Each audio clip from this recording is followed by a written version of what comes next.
I actually want, Oh, before we move on, no, we're okay. talking about vacations in your Yes. vacation, because I saw a photo and it looked like a cheesesteak. Oh yeah. Oh yeah. I want Yes. to hear about this cheesesteak. Okay, so my dad lives in New Jersey, and I haven't seen him. Well, I haven't gotten to spend like any quality time with him in like 2 years because of the pandemic. And then before that, I was like an over the road truck driver, and he hasn't met my girlfriend. So finally, we got vaccinated. We went out to New Jersey, and Nice. yeah, it was What's awesome. Jersey like? I've never been to Jersey. Jersey's okay. My I dad just lives. imagine like Tony Soprano walking No, around. Like, no, my dad lives in a pretty nice part of Jersey. And the reputation of Jersey obviously is like, oh, it's the fucking armpit of America and it's shitty and sure. bad. Well, Honestly, that I hear about that turnpike in particular. sure, yeah. But yeah, it's not that bad where my dad lives at all. It's a really nice area. So I've never seen that part of Jersey. I Okay. mean, I don't go to Trenton or Camden to hang out or anything like that. I just sort You're of like, hang out. hey. Yeah, exactly. But no, New Jersey is really nice. He lives like a half hour outside of Philly. So every time I go to Philly. And he also lives like right near the train that takes you to New York, and that's like an hour-long train ride. So Nice. he's so close to all the action out there, Yeah. So yeah, so we went to Philly twice because if you know anything about Philly, the cheesesteaks there, there's two cheesesteak places, Geno's and Oh, Pat's, and they sit right across the street from each other. They're literally facing each other. yeah.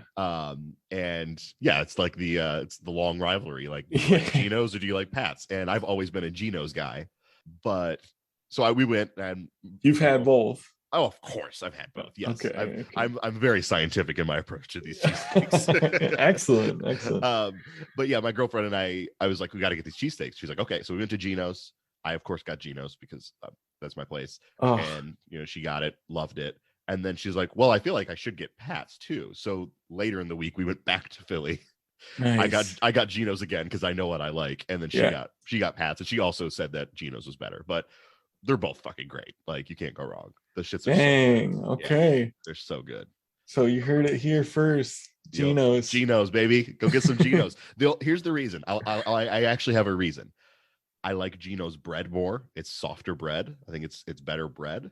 And I think the thing with Pat's is, so I don't get onions or mushrooms on mine. I just get cheese and steak, and then I get their hot sauce. Just like, But okay, they're speaking my language. okay, so yeah, you can get it with or without. But I think that Pat's doesn't like scrape their grill down as much or something because they're even when you get it without onions, the steak still has like an oniony taste to it, which isn't bad. Ooh. It's not bad. It's just Okay. not my style, And this is also coming from a cook. Exactly. Yeah. Yeah. Long time Okay. cook. So I kind of know, I think I know what's going on back Right, right. there. Interesting. All But they're right. both so good. You wouldn't go wrong. Make sure you got cash on you. They don't take cards. So Okay. bring cash. And What's the prices like for like a large cheesesteak? Or um I don't remember how much what's the Pat's was. biggest cheesesteak? Can I get I like mean, they're all the same size. They're like, I don't know. okay. Yeah, they're It's pretty. all I mean, it's one size cheesesteak. yeah, you'll be. Okay. See, the thing is, those places are so busy all the time. There's no fancy schmancy stuff. You go in, They're you in order your and fucking out. Boom, cheesesteak. boom, boom. Yeah, you can't Right. be wasting your It's time. basically like a landmark at this point. It is. They really are. So yeah, there's no like, oh, can I get a small this? Like they'll Oh, fucking ew. Yeah. yeah. They'll throw it in your face. You feel the urgency. Like when you go up, they're not like, hey, how you doing today? Like Oh, you I walk feel the up, urgency when I'm like yeah, just like sitting at a bus stop. right. Like, and so, I'm always panicked over Anxious as something. fuck. Yeah. So you walk up to Geno's and it's not like, hi, how are you doing? How can we help you today? You walk up to them and it's like, what do you want? Yeah. It's just, Okay, just cool. quick. Let's go. Quick. So Just normal cheesesteak, please. yeah, exactly. No, I say I want some one fries. provolone without. Let's go. One provolone without? Yeah, without Oh, the works, okay. you know. You get fries though. Yeah, you get fries. Yeah. Geno's has this hot sauce that is like, it's fucking so good. It's really thick and peppery. Whew, it's good. See, not for you. I don't know. Well, it depends on the hot sauce because like if it's like Mexican, I'll put hot sauce all over it. But like, what is this, like a sriracha or like I don't even know how to describe it. It's very Cholula? No, it's more I don't know. I don't really know how to describe it. It's just very fucking hot. Oh, okay. They have an outdoor stand outside of Geno's that has like ketchup, mustard, relish, whatever, and they used to have a dispenser for their hot sauce, and they have since removed it, and you can only get it if you ask for it, and they give you little containers, because I think people Probably were like, COVID. no, because everything else is still out there. Just the hot Hmm. sauce got removed. And I think what it was is people were just like putting a bunch of hot sauce on, thinking it was like normal good hot sauce. And then they were like, oh my God, my cheesesteak's ruined. I can't eat this because it's so hot. Because Oh people wow. don't know. Yeah, the shit's good though. But So you anyways, want like one line right one down little, the yep, middle. just a thin little, just for flavor. Yep. Excellent. Excellent. Delicious shit. I got me hyped. So It's a great segment. for everyone listening, you can obviously tell this is Film School Dropouts, a movie podcast in which each week we cover a director's full filmography, as long as it isn't Mick G. I don't think we've ever even discussed the possibility of covering Mick G, but he's fucking out of here. I'm bringing the axe down. I'm not talking about fucking Terminator Salvation and Charlie's Angels and This Means War. Get him out of my face. Oh man. This season we are covering the films of Paul Thomas Anderson, and today's episode is on The Master. My name is James, and I'm here with a scoundrel. It's Brent. I'm just a lonely sailor trying to find his way. Trying to find something, I'll tell you that much. Wait, what? Oh God, this guy, Freddie Quell is a real character we're gonna have to talk about. Yes, he has. We'll get into. He's all over the place, but we're gonna get into it. I do have a quick question before we get into our little movies segment. Sure. You have sort of had, I don't want to say troubles, but you've had several complaints this season saying God, some of these fucking characters that Paul Thomas Anderson writes are really hard to deal with. You're like, oh man, they bother me or whatever. How are you dealing with Freddie Quell? Because he is maybe one of the most despicable characters he's written, and it's his hero in this movie. I mean, it's kind of crazy you brought that up because this whole season, he does a really good job of making these just characters that you just hate. Yeah. But I don't know. Obviously Freddie Quell's a delinquent, and delinquent behavior is on display throughout. Oh yeah. Uncontrollably. But I felt a lot of sympathy for him also. Yes. Yeah. Okay. Because you got to think where he's coming from. The movie starts, obviously. Are we even going to get? No, let's not. I just no. I want to do the. Okay, well, let me just. I'll wrap it up by just saying that no, I don't. I didn't hate him as much as some of the other characters. Okay, interesting. Yeah, I'm excited to talk about the Master for sure. Okay, but yeah, I just feel like on paper, Freddie is maybe the most disgusting character he's written. And it's weird because he is sort of the hero of the movie, and you do feel so much for him. But before we do that, let's do our little movies segment. It's been a minute since we've recorded. We're a little rusty. That's okay. Yeah. Have you seen any movies in the past 3 weeks since we've last recorded? Right. I was gonna say. Well, first, the fact that it's been so long, I was really close to watching them. I think I watched it 1.5 times. I put it on the second time. Yeah. Because I just wanted kind of a refresher. Yep. But I watched a ton of movies in this time. Yeah. But I'm actually going to talk about this one because it meets my criteria. Okay, so it's a 90s film. No, it's out of the 90s because I wanted to. You wanted to step away for a minute. Yeah, I wanted to get out of the 90s. So I ventured all the way to 2002. Okay, just a little step outside of the 90s. No, this may have been shot in the 90s. Who knows? Right, what do you got? No. Well, I know we're not going to cover this director, and I think I may have even mentioned this movie before, but it's definitely we're not going to cover the director. His director's name is Rob Bowman. Doesn't ring a bell. Exactly. Okay. Because he directed Elektra. Sorry. The Daredevil spinoff Elektra? Yeah. So I think you're bringing Elektra to the table today. No, I'm not bringing Elektra. Holy shit! I thought No, I think that's you said Elektra with a smile on your face, yeah, baby, we're talking Elektra, and I was oh God. Oh God, no, I would never. I wouldn't do that to you. I wouldn't do that to the audience. Okay, sure. No, I wouldn't do that to Jennifer Garner's memory. No, he directed a movie called. I talked about it before. Reign of Fire. Christian Bale. The dragon movie. Yeah. Have you seen it? It has been so long since I've seen Reign of Fire. I do remember Reign of Fire though. Yeah. It's it's a weird dragon movie, but it feels more like a war movie, right? Isn't that? It's post-apocalyptic. Yeah, it's not like because fantasy. It's like no, the dragons took over. They scorched the earth pretty much. right, but it's sort of modern, right? Like isn't that the take on that movie? Is it's not really set in like a medieval fantasy world? Oh no, I think Christian Bale as a kid like lets them loose in like 2000 and like Okay. one, and then jumps. I forget how Okay. much, but Wait, yeah, in yeah. the future. But yeah, Matthew McConaughey's like on 10 as Yeah. this bald like just dragon slayer with this axe, and That's fucking it's rules. so no, it's cool. Christian Bale. There's actually a little fight scene where Christian. This is the reason I love this movie is because it's the first time I saw Christian Bale as a grown up after seeing him Oh. as in Empire of the Sun. Yeah, yeah. So I wanted to just see what he was about, and he blew my mind. I bought the DVD back then. Okay. Yeah, and I'll have to revisit that. It's been a long time since I've seen Rate of oh, Fire. it's sweet. It's Yeah. sweet. They Yeah. basically go on a quest to kill the like the queen dragon, the one giant dragon. I mean, listen, like it's an easy sell for me. That's all you needed to say. And I'm like, even if it's shit, I'm gonna love it. And you can't go wrong with those two. Those two That's are true. great. Yeah.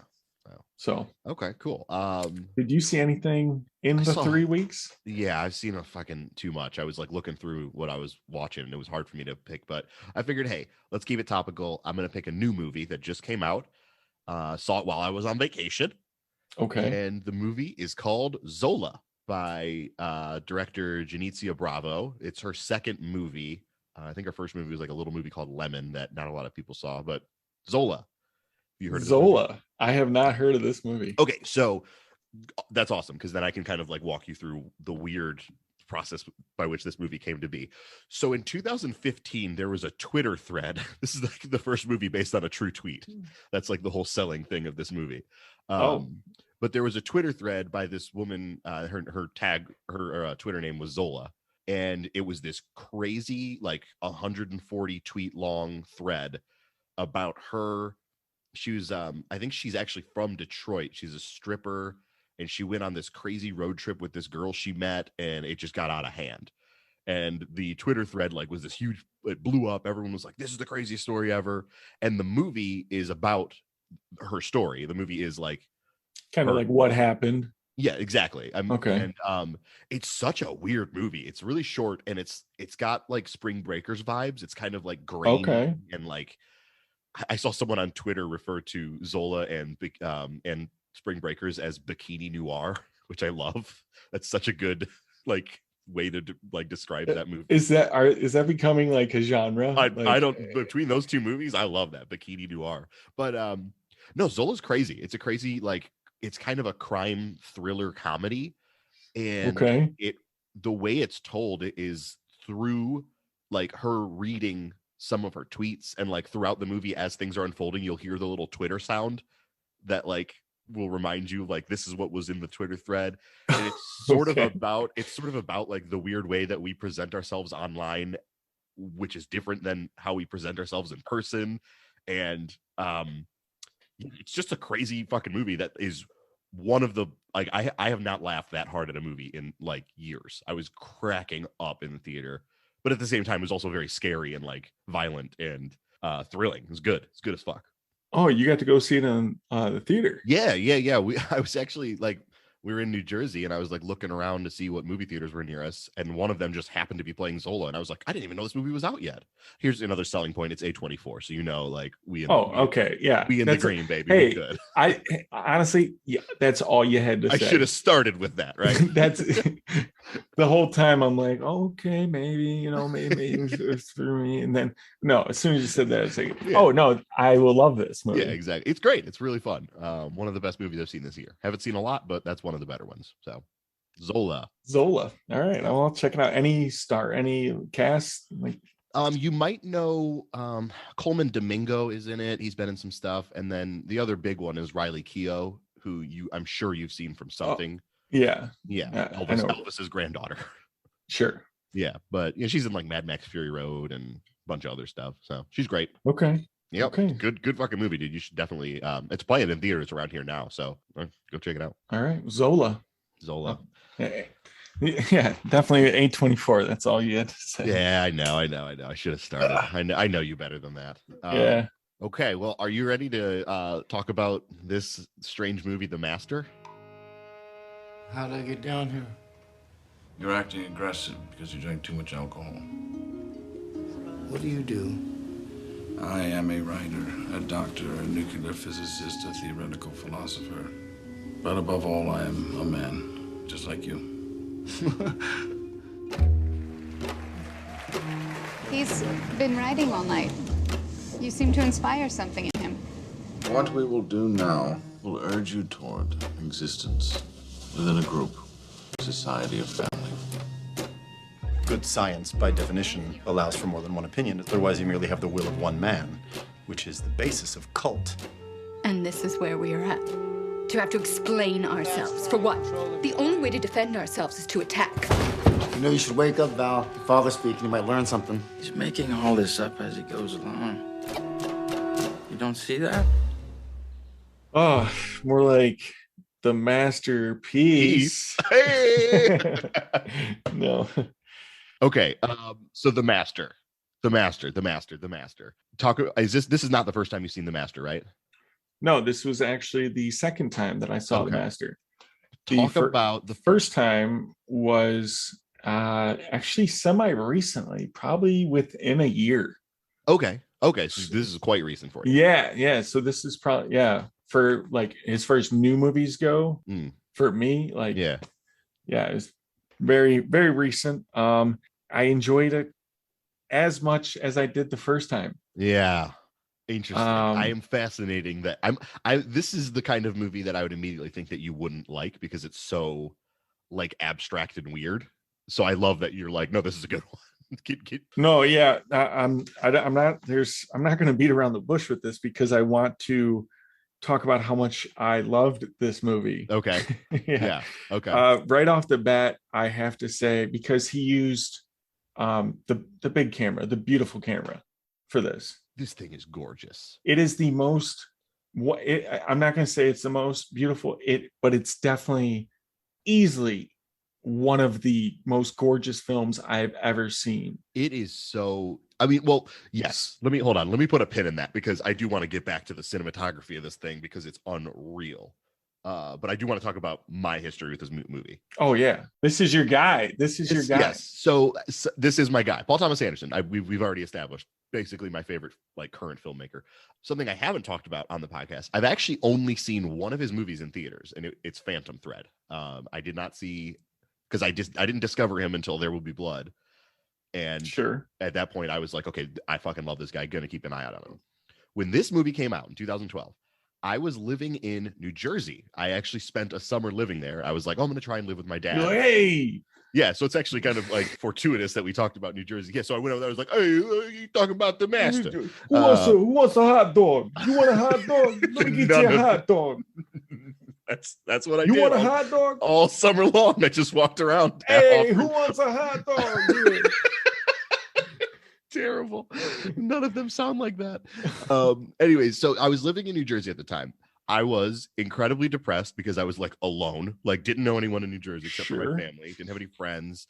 My mother was very sick at the time, so that wasn't great. I had to give my dog to my best friend because like couldn't bring him with it was really dark. This is a really rough scene. It wasn't great. So when this movie came out, I was living in New Jersey and just was too depressed to even bother go seeing it. Just didn't see it at all, which was a mistake because I do love this movie. But eventually, as soon as it came out on Blu-ray, I bought it. I'm not sure you should have seen this movie then. No, that's true. That probably would have fucked me up. Good. So I don't know. Yeah, it was not a great time in my life, but yeah, so I ended up buying this as soon as it came out on Blu-ray.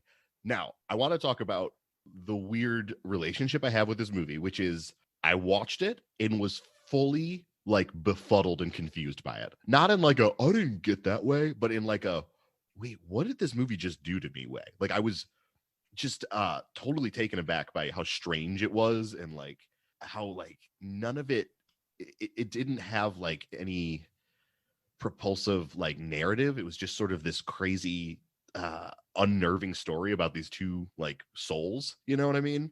And I didn't really know what to make of it.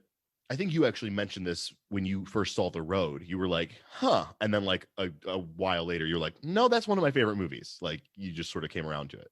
Absolutely. My buddy Toby and I have, based on our relationship with this movie, because he sort of had the same reaction, we've referred to those kind of movies as virus movies, which is like, you watch it and you're like, huh. And then it just sits in your brain and like eats away at you until you're like, wait, no, this is a masterpiece. Like, I can't stop seeps into your subconscious. Yes, exactly. So that's kind of what it was for The Master. And then, you know, this is the movie of his that I've seen the most by far. I've seen this movie probably 3 or 4 times in total. Whereas the other ones I've seen maybe once or twice. This and Inherent Vice I've seen a ton. Inherent Vice I watch all the time because it's just like a fucking jolly good time. But yeah, I don't know. That's just my relationship with this movie. Is like I was sort of not confused, but confounded by it. And over time, I just sort of submitted to its weird energy. And like now it's inexplicable, and I can't really. It's not a movie that I can explain why I like it. It's just sort of a movie that I like. Have to like. I don't know what it is. Okay. Anyways, so that's my weird relationship with this movie. Yeah, that you painted that relationship very well. So yeah, I have a good grasp of it now. Yeah. Because I know exactly what that was like with The Road. Right. The virus movie. You know what I'm saying? Yeah. Because now I love that freaking movie. But you do. Yeah. So the cast in this movie is insane. Yeah, he just did it again, right? Like he just keeps doing it over and over again. Paul Thomas Anderson. It just has a crazy cast. This is his first movie with Joaquin Phoenix. He said he had wanted to work with Joaquin for a while, like, and Joaquin was supposedly wanted to work together. Not surprised, right? But more importantly, him and Philip Seymour Hoffman, were kind of like both like in awe of each other and wanted to work with each other. So there's a mutual respect. Yeah. And you can totally see that play out. Like, I remember there was like an interview that PTA did where someone asked him like what made him want to make The Master, and like the first thing he says is, well, I missed making a movie with Phil. So like his first reaction was just like, I don't know, I didn't make a movie with Phil last time, so I wanted to make a movie with Phil, which is so sweet. Oh wow. Yeah, because he wasn't in There Will Be Blood. Yeah, right. Well, yeah, he kind of departed from just for that one movie, but that's So supposed to be cast for that. That was just like yeah, I know. God, could you imagine if fucking Philip Seymour Hoffman were in that movie? Like where? Like I know, where would you put him, right? Right. Yeah. You probably have to give him like the Kieran Hines role and make that role more significant in some way. Sure. That'd be crazy. Then we wouldn't have the King Beyond the Wall. So I'm sure we would. Kieran Hines was doing fine. We also get my boy Jesse Plemons here. Fucking Plemons here. We get Rami Malek. I can't believe. Well, you know what? We get Amy Adams. Let's not pass up the third lead of the movie. Did I pass her? The third lead of the movie. You were just let's talk about Rami Malek. Fucking. Did I pass her? Laura Dern. Laura Dern's here. Come on, maybe Laura Dern. Yeah. No, I was just gonna do a little joke there because this is actually one of the few movies where Amy Adams is, she's actually pretty damn good. Okay, not true, but I mean she's good in pretty much every movie. But this is top tier for sure for her. Like this is probably top 3 Amy Adams. I think my favorite Amy Adams movie is The Muppets. I think she's so fucking good in The Muppets. Not being funny. I think she should have won a fucking Oscar for The Muppets. She's so good in it. Anyways, James Marsden's in that or no? Or no, that's a different. That's the only like faux animated live action hybrid that doesn't have James Marsden in every fucking other movie. Oh, was he in like Enchanted with her or something? I don't know. I didn't. Oh yeah, I think he was the prince from Enchanted. Okay. Yep. Muppets, great movie. They probably were both set in New York. I don't think so. I feel like the Muppets was set in like LA. Anyways, sure. Let's do a Muppets season. Let's just do all the Muppets movies. Oh man, I love the Muppet Christmas Carol. It's a masterpiece. It's so good. It's the best adaptation of a Christmas Carol. It's so good. It's so good. Right. So yeah, okay, yeah. We got Joaquin, we got Faisal, we got Amy Adams, we got Rami Malek, Jesse Plemons, Laura Dern. Everyone's getting down and dirty. It's fucking great. We got the 70mm camera. This fucking camera. This. So let's talk about the cinematography because this movie opens with a shot of like the water churning behind a boat, and it is the most pristine looking thing you've ever seen. and then Johnny Greenwood's like strings start hitting you like right in the face right away. It's such right a good open. off the bat. The sound is just. I mean, he's done this a few times with his movies, like especially Boogie Nights, how he just hits you with it. He does it here again, and I just feel like it's ramped up. Everything here is just ramped up, and this is. I feel like he's just firing on all cylinders coming off of There Will Be Blood with this movie. Yeah, this is a really interesting like follow-up to There Will Be Blood. You know, it's not as long. Most directors who got that close to winning Best Picture, you know what I mean? Was it as long? Was it? No, it's a little shorter. It's like 15 minutes shorter because it's still a pretty long movie. But you know, he gets damn close to winning Best Picture for There Will Be Blood. But it goes to No Country for Old Men. And I feel like anyone in his position who has that much clout after There Will Be Blood, like everyone fucking loved it. It was incredible. The movie came out and was like immediately entered into like the fucking canon of great American movies. Sure, and just a different realm. Yeah. Talk about the awards that The Master was up for. Oh, tons. Yeah.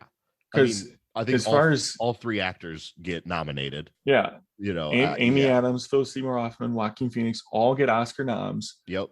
This was up for Best Picture. Was it? 2000 would have been the 2013. No, it just got the acting nominations. Okay. But I mean, what was up for Best Picture that this wasn't? You want me to pull up the Oscars that year? I can.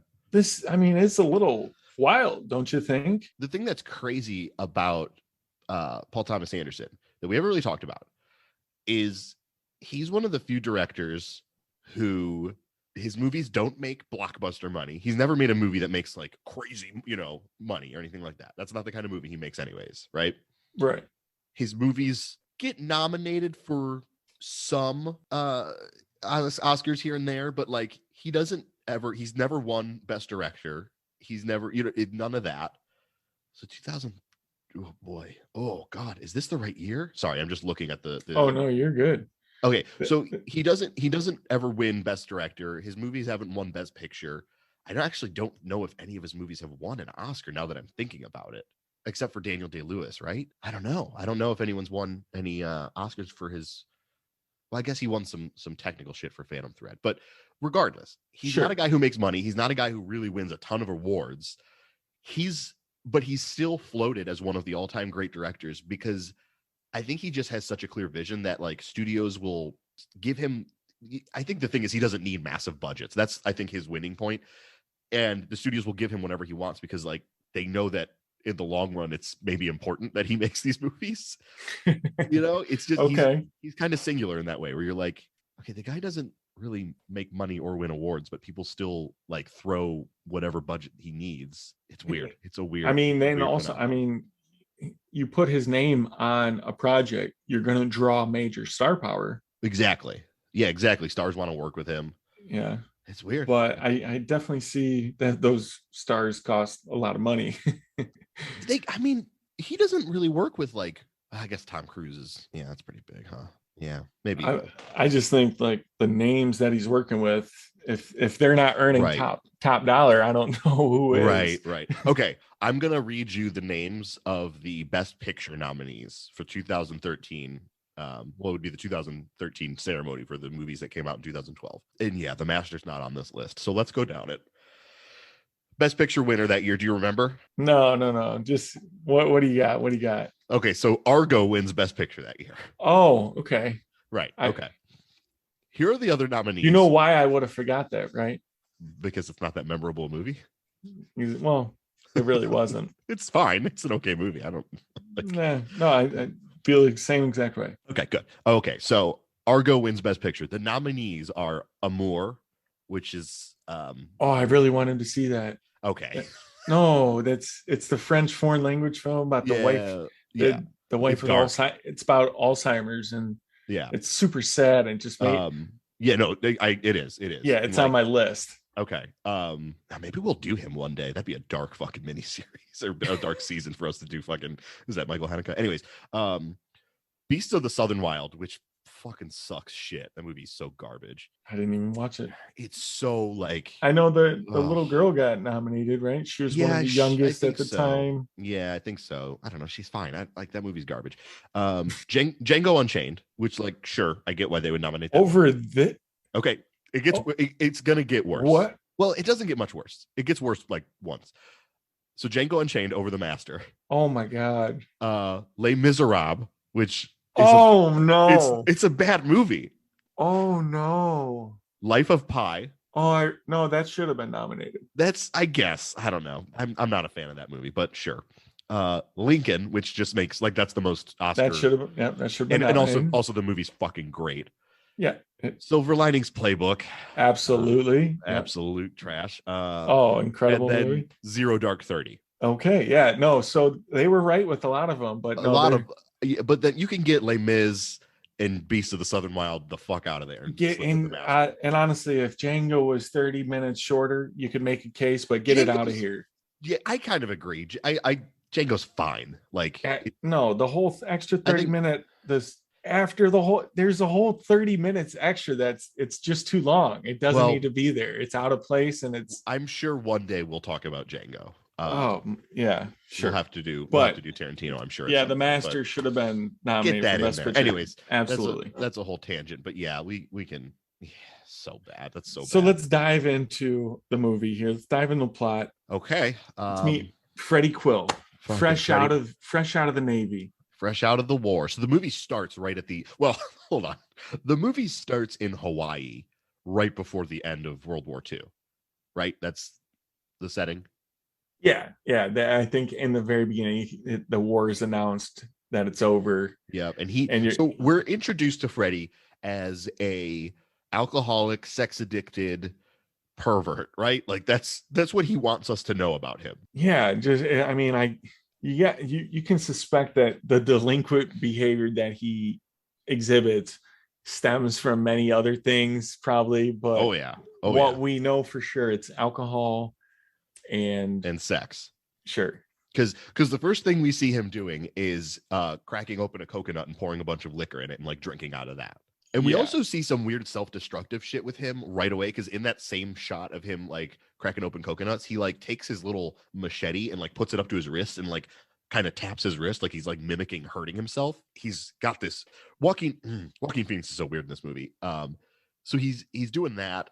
And then there's another scene where like all of the other Navy, like all the sailors have made on like the beach, like a naked woman out of sand. They made like a sand sex doll, and he like is like going up and like fingering it and like fake fucking it and like licking its tits, and all the guys are like, like there's some of them are laughing, but most of them are just nervously like, yeah, this is weird.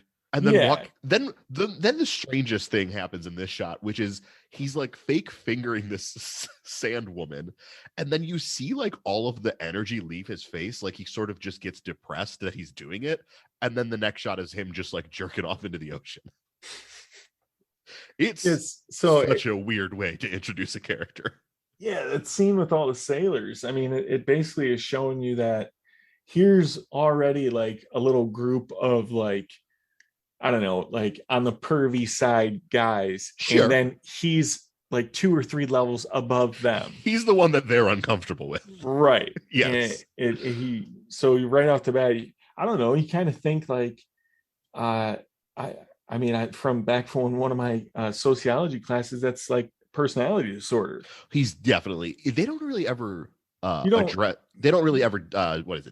it in this movie. Well, did they back then either? No, right. Yeah, they didn't have the right, exactly. And that's what before we even get any further, like we have to talk about how Paul Thomas Anderson, I actually watched an interview where he because he was talking about how his dad was alive during this time. So in a way, he was trying to dive into what it was like for he already paints it as a time capsule going down memory, right.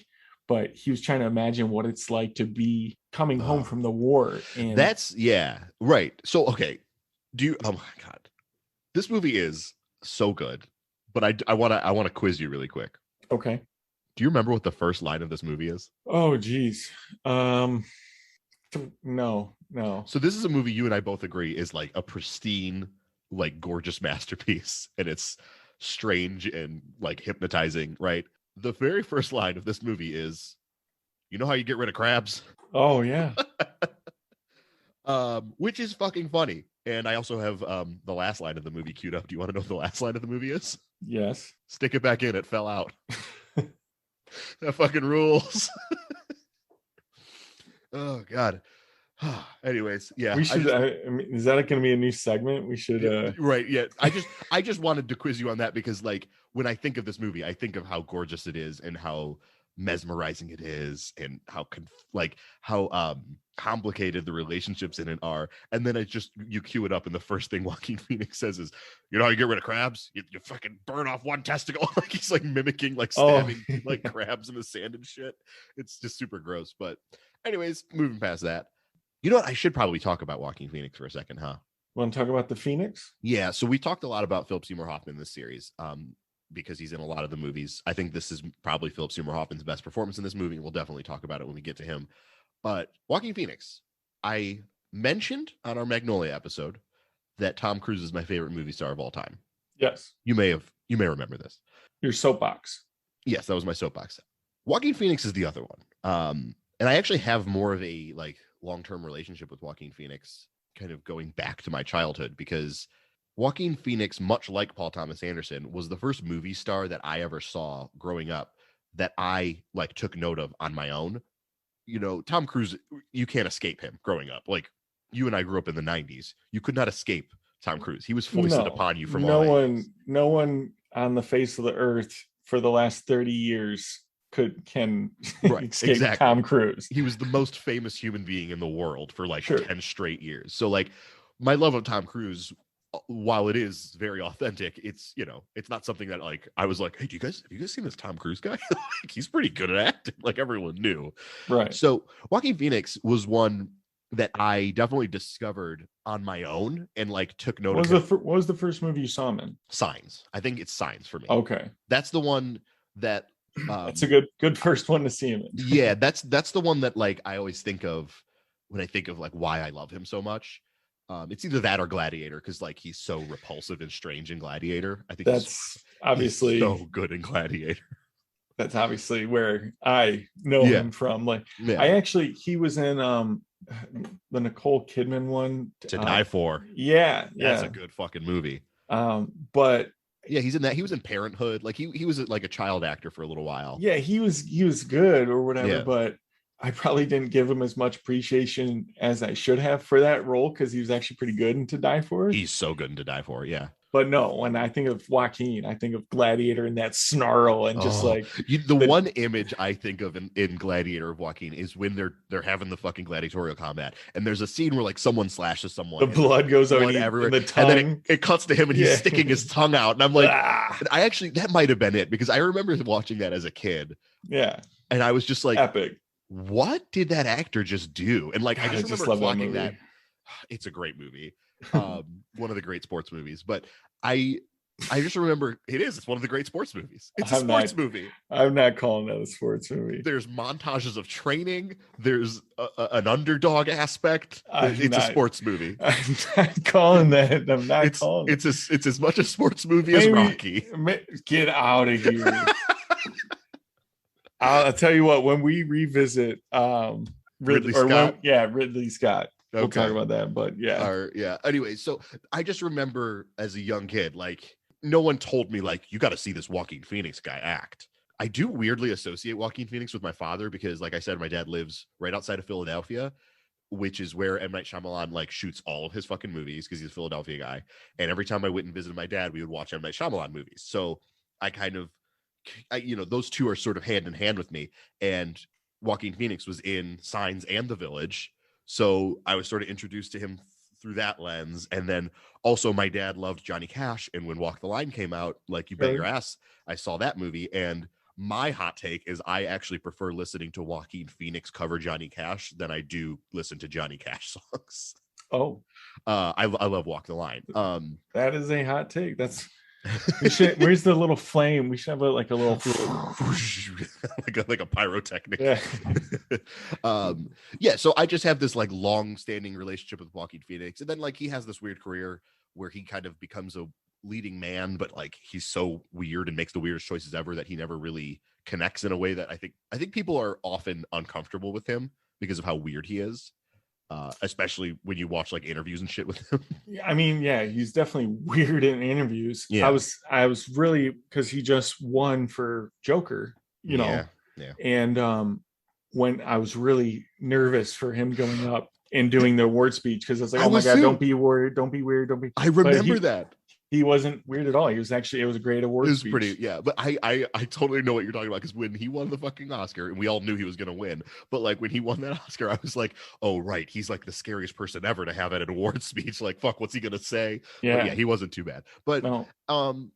Yeah. So he has this like crazy 2000s, and then do you remember when he retired? I know he almost every one of those movies you said he was great in. Yeah. And we didn't even talk about Her, which he's also. Well, we haven't talked about Her because that comes after this movie. Well, I'm sort of leading up. I want to like work my way up to this movie, and then we can. Oh, you're kind of working his whole way through the whole. I got you.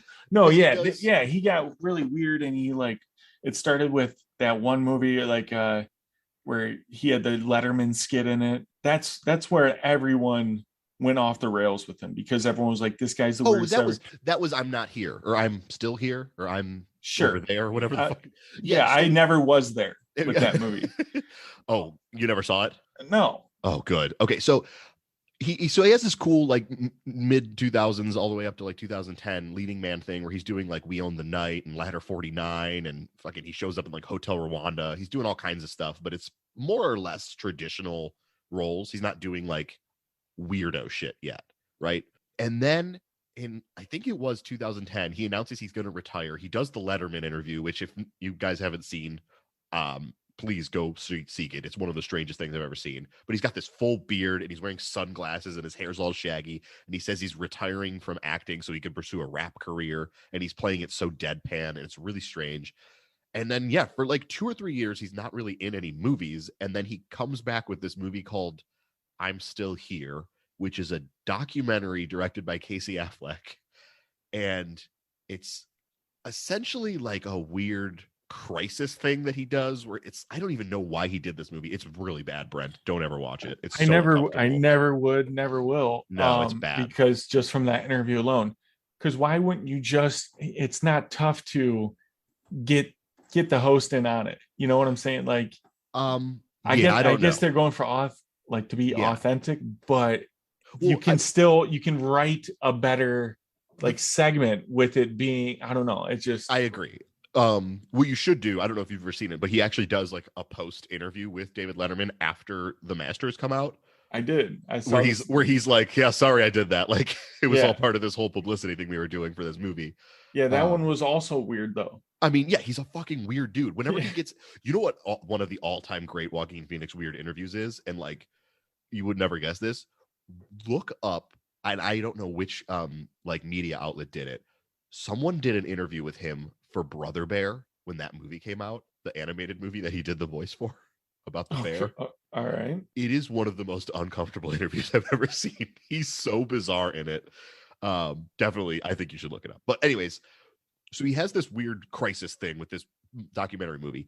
And then literally right after that is The Master, which I think is one of the most impressive performances anyone's ever given. I think he is so fucking good in this movie. Should have won an Oscar for this one. And after it's basically one of the most incredible like actor runs anyone's ever had. Wait a minute. I think you're really understating how good his movies were before. No, I'm not even trying to understate how good his movies were before. I think all of his movies before The Master were very good. Well, not all, but like pretty much all of them were like really good. He's very impressive in all, and not all even of them. Yeah, and not even that the movies have to be good, but he was good in them. Exactly. No, 100% that. Okay, 100% that. Because I don't think I've ever seen him bad. Honestly, probably. Well, I didn't see that. The one we just talked about. Oh, that's not like a real movie. It's like a right. Yeah. he's never been bad. And I actually want to real quick talk about how good his brother was, River. Also, River, right? We are getting on quite a tangent, but yeah, River Phoenix was a fucking like just quick shout out. We'll probably do more of his later, but I'm sure that River Phoenix is one of the greatest like what if stories in Hollywood. Like if River Phoenix hadn't passed away, like do we ever get like is River Phoenix in Titanic? Does River Phoenix become like what Matt Damon has become? You know what I mean? Like you never know where that could have gone. Yeah, no, it would have been cool to see. But anyway. So what I'm getting at here is like I'll ring off a couple of his performances like between like Gladiator and The Master. So you get Gladiator, right? Signs, The Village, Hotel Rwanda, Walk the Line, We Own the Night, Two Lovers. He's really good in all these movies. He's not so good. Like, I mean, he's better than pretty much anyone else working in all these movies. But when you get to The Master and everything after The Master, it's like watching like some kind of like enlightened being perform his art. It's so much difference. He took it up a level. He evolved. He prestiged after The Master. Okay. That's the way I would put it. So, but then you get The Master, right? And then from The Master on, and I don't know if you've seen all these movies, but he's unfucking real in all of these movies. The Master, The Immigrant. He's so good in The Immigrant. Her, which is one of my favorite. Her was probably my favorite movie that entire decade. Inherent Vice, unfucking real. Irrational Man is the only one where I'm like, okay, it's a fucking really shitty Woody Allen movie. And then You Were Never Really Here. Don't Worry, He Won't Get Far on Foot. The Sisters Brothers, a great Western, and then he wins his Oscar for Joker. See, I don't know, man. Like, I think you got to check some of those weird ones out. Well, I saw the one that you super loved, and that it didn't do much for me. The one I wanted to see was the one with Jonah Hill. You won't get. Don't worry, that one's good. You didn't like You Were Never Really Here? Oh God. I know it does. I know that movie's a masterpiece. I maybe have to watch it again. It's fucking good. Anyways, it's just, I mean, like we're both agreeing here that Joaquin Phoenix is like one of the most exciting people to watch. Yeah, I mean, I've said this before, and I'll say it again, like tier one of the right, top like tier. He's on your tier one, yeah. Yeah, it's Joaquin Phoenix, Leo DiCaprio, and Christian Bale. That's my tier one. I think you need to reevaluate if Leo needs to be there. I think you need to reevaluate your words when you talk to me. You need to reevaluate these nuts. No, because Leo absolutely. Are you slap yourself? Here's my argument, and I can't deny that Leo is one of the greats. Here's my argument.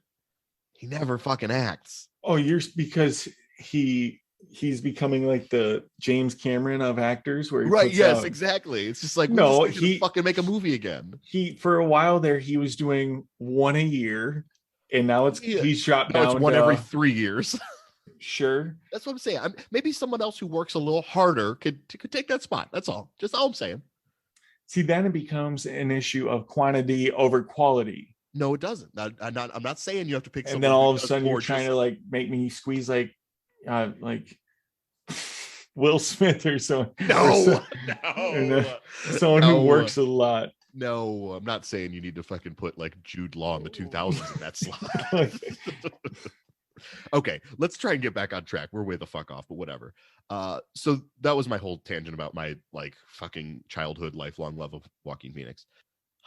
Feels good to get that out every now and then. Yeah, he's the man. He's the fucking best, and I love him. And he won an Oscar for the wrong movie, but like whatever. At least he has one, right? No, and when you said he didn't win for this, it just it blew my mind. Like who won for this? I think he badmouthed the Academy before this ceremony. I think he sort of like said some like, not like. I think he just sort of said some condescending things about like the actual Oscars. And I think that hurt his chances. He got like blacklisted for a little bit. Not even blacklisted. I just think like people were like, really, this guy's going to be that like pessimistic. Like we don't want him at our ceremony. So like maybe people didn't vote for him for that reason. I can't remember exactly what it was, but you can find it. It was for this movie that he sort of said some stuff about the Academy, but whatever, we'll move past it. So The Master. So he tells you how to get rid of crabs. We get like the beginning of this movie is very vignette-y. It sort of goes just from one scene to the next. There's no like narrative propulsion. You're not really learning about like, wait, what's this movie about? You just sort of get introduced to Freddy, right?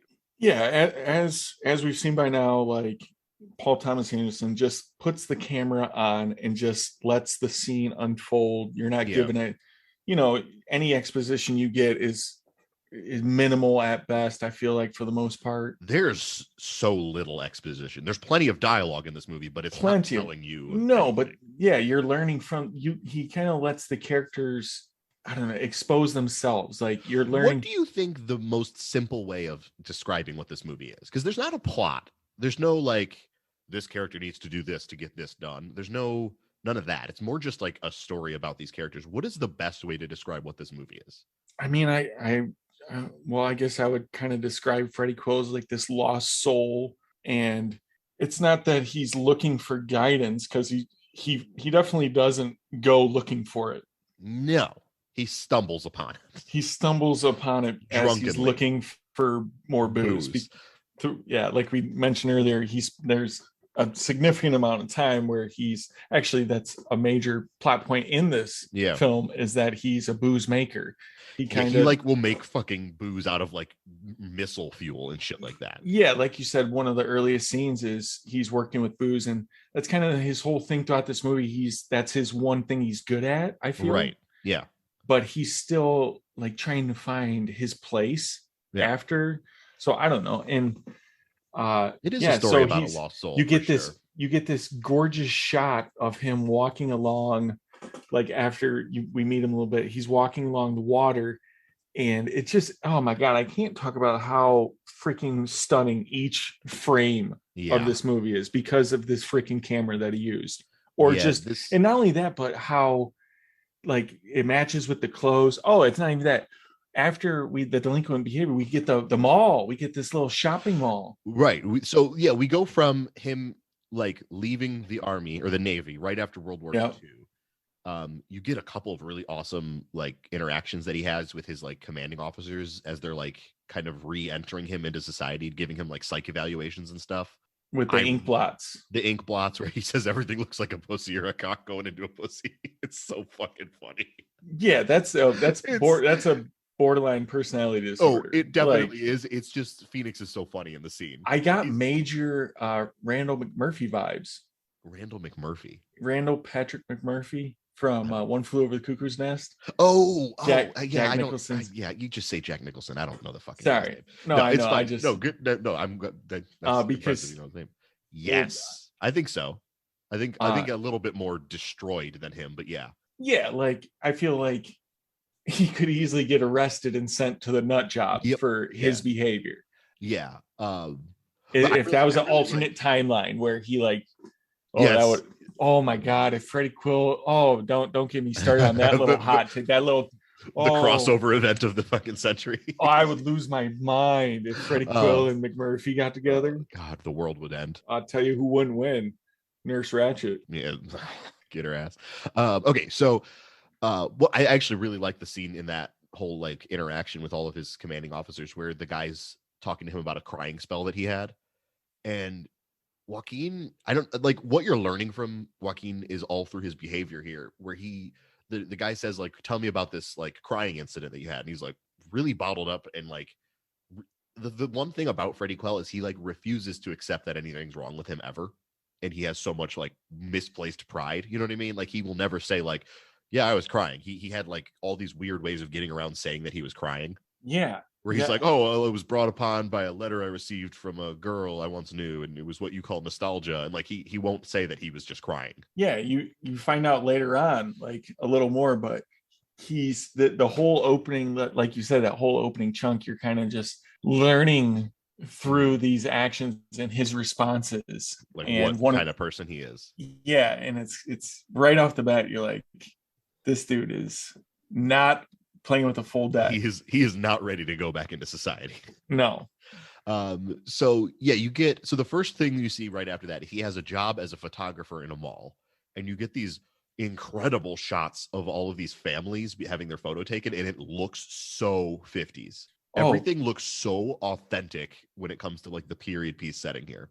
It's the way he transitions into this scene with the woman that's working there, and she's walking around and like offering, was it perfume? No, I think it's the dress she's wearing. Oh, the dress. Yeah, yeah. It's been a while. It's been 3 weeks. So, Yeah. That "Get Thee Behind Me" Satan song is playing. Oh my goodness! It's the Paul Thomas Anderson, the long tracking shot through the mall of her trying to sell the dress, and this is the best one. You think? Oh, really? You like that one? Absolutely. This is so it's good. freaking. Oh, it's just incredible. It's gorgeous to look at. It sounds incredible. It paints.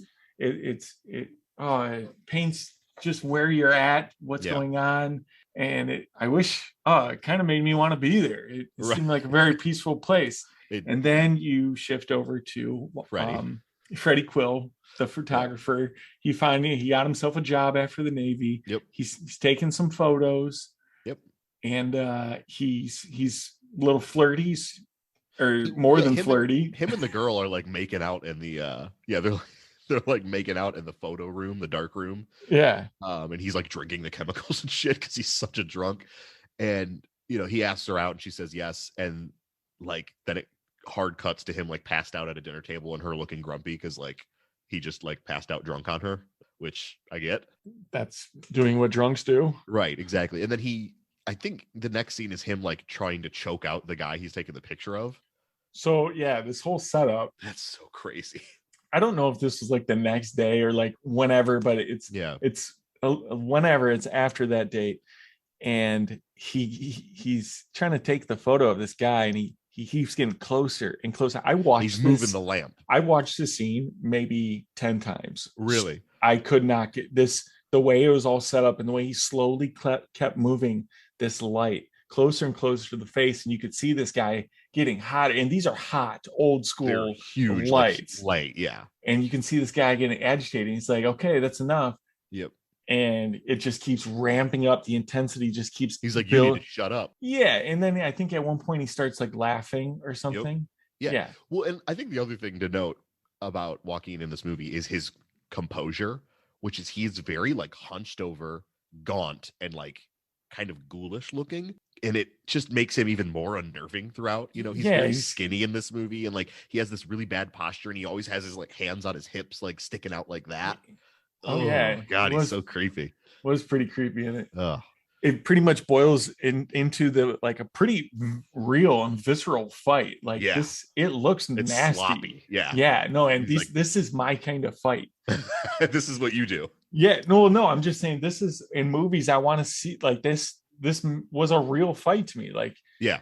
And not a lot of movies, it's always something choreographed. It was no, I was about to say it was certainly not choreographed at all. They just started slapping and choking each other like they were in a Simpsons cartoon. It was crazy. And he chased him off and throwing glass at him and shit. Oh yeah, he grabs his girl and takes off, and that's how that scene ends with just right. And I think what's cool about the beginning of this movie, like I said, is very vignette-y, and you're jumping from one point in his life to the next without any kind of connective tissue at all.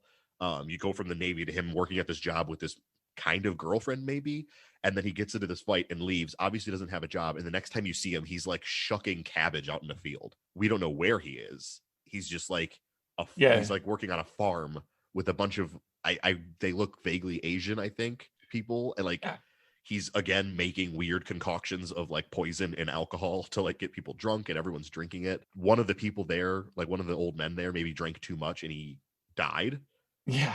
And Joaquin Phoenix has to run away as all these people chase him off the farm. Oh, and then you get this another freaking stunning shot of him running through the field. Oh my goodness gracious! It's so good looking. Can I get every movie look like this? No, because everyone wants to shoot on digital and make everything pre-viz CGI'd to make it as crappy and cheap as possible. Nothing looks this good anymore. Oh my gosh. I felt spoiled getting to look at just how gorgeous it was. Every single frame. There's not a lot of things that Paul Thomas Anderson and Christopher Nolan have in common, but this is definitely one of them, is that they shoot in film and it looks fucking good. But even with Nolan, obviously Dunkirk, he couldn't do the whole thing in it. And he shoots the whole movie. Dunkirk is all shot on film and it all looks amazing. He didn't shoot the whole movie in IMAX because that is fucking hard to do. And the IMAX scenes obviously look so much better than the normal. Yeah. But even when you cut to just Mark Rylance on a boat, it looks like this. It looks quite granular and we're going to war, George. To war, George. Oh God. But yeah, no, yeah. So after that, yeah, it jumps to that whole little. You get this little segment where he gets a little second job and he's working on a farm. Like you said, he's making the little extra new booze using God knows what. That's the thing, is he always can make booze. Like if he were a Dungeons and Dragons character, he would have like proficiency in all these weird concoction spells. He's like elixir maker. He can look around anywhere he's at and find some sort of liquid or some sort of herb to squeeze liquid out of to make some sort of terrible booze. Yeah, no, yeah, he's incredible. So he ends up if that Dungeons and Dragons character made the stuff that poisoned the rest of the group. Right, exactly. But they got drunk off of it. Yeah. Some of them liked it. Yeah, exactly. So he has to run away from this farm because they all think he poisoned this man, even though all he did was just make the booze. And that one lady, she just kept saying, "You poisoned him." Oh no! Yeah, God, I wanted to just. And he's like hunched over them, like looking at him, being like, "No." Can I say that I wanted to punch her? What? No. Yeah, they don't know any better. No, don't say the same thing over and over. Anyone who does that. That's what it was, is she kept saying you poisoned him. At least 12 times. Drove you nuts. Oh man. Oh my God. Okay, so he runs away from the farm and he ends up running up to like the banks of this river where there's a big, beautiful like yacht. And there's a party going on, and he just sneaks aboard the yacht and goes down and makes more fucking alcohol. Yeah, so that is another cut is him walking along the bank. Yes. You don't know how much time has passed, but right. You go to him running away from the farm, and those are the two big. Right, those are two big cuts, pretty much. And then now we're like with him the rest of the way. I feel this movie we've established is fucking gorgeous. But we're gonna have to like highlight incredible shots throughout. When he's walking along that river, you see the boat in the background, and you can actually see Philip Seymour Hoffman and Amy Adams dancing. Yes. And the music is blaring. It's so good. And then it's another long shot of him walking. He jumps on the boat, and then the boat actually takes off. 1,000 times yes. It's so I say yay, sir. It's lit up like just gosh, it's just so gorgeous. So this is when the movie actually starts. Like everything before this was like a weird prologue to get you to understand what kind of psycho Freddy is. It's just to make me drool. Seriously, there's like everything. This is what you're just saying. The movie starts here, and yet there's already been like, to me, like 4 jaw-droppingly gorgeous shots, and that's going to be a theme throughout this episode because I honestly, at least, how about this for the podcast? Starting fresh, this is the best looking movie I've seen to date. So with all of Nolan's movies and all of PTA movies, this is probably. Absolutely. I think I agree. I think Dunkirk gives it a really close run for its money. It's 2. Yeah. Okay. Yeah. And now you haven't seen all of Phantom Thread yet, but Phantom Thread might be his best looking movie. So we'll see. I want to see what your thoughts on that are when we get I've seen a good amount of it. Yeah. Phantom Thread it is gorgeous. Yeah. So anyways, he gets on the boat, he passes out, and he wakes up and is introduced to Philip Seymour Hoffman's character, Lancaster Dodd. In one of the coolest introductions to a character ever. You seem so familiar to me. Yeah.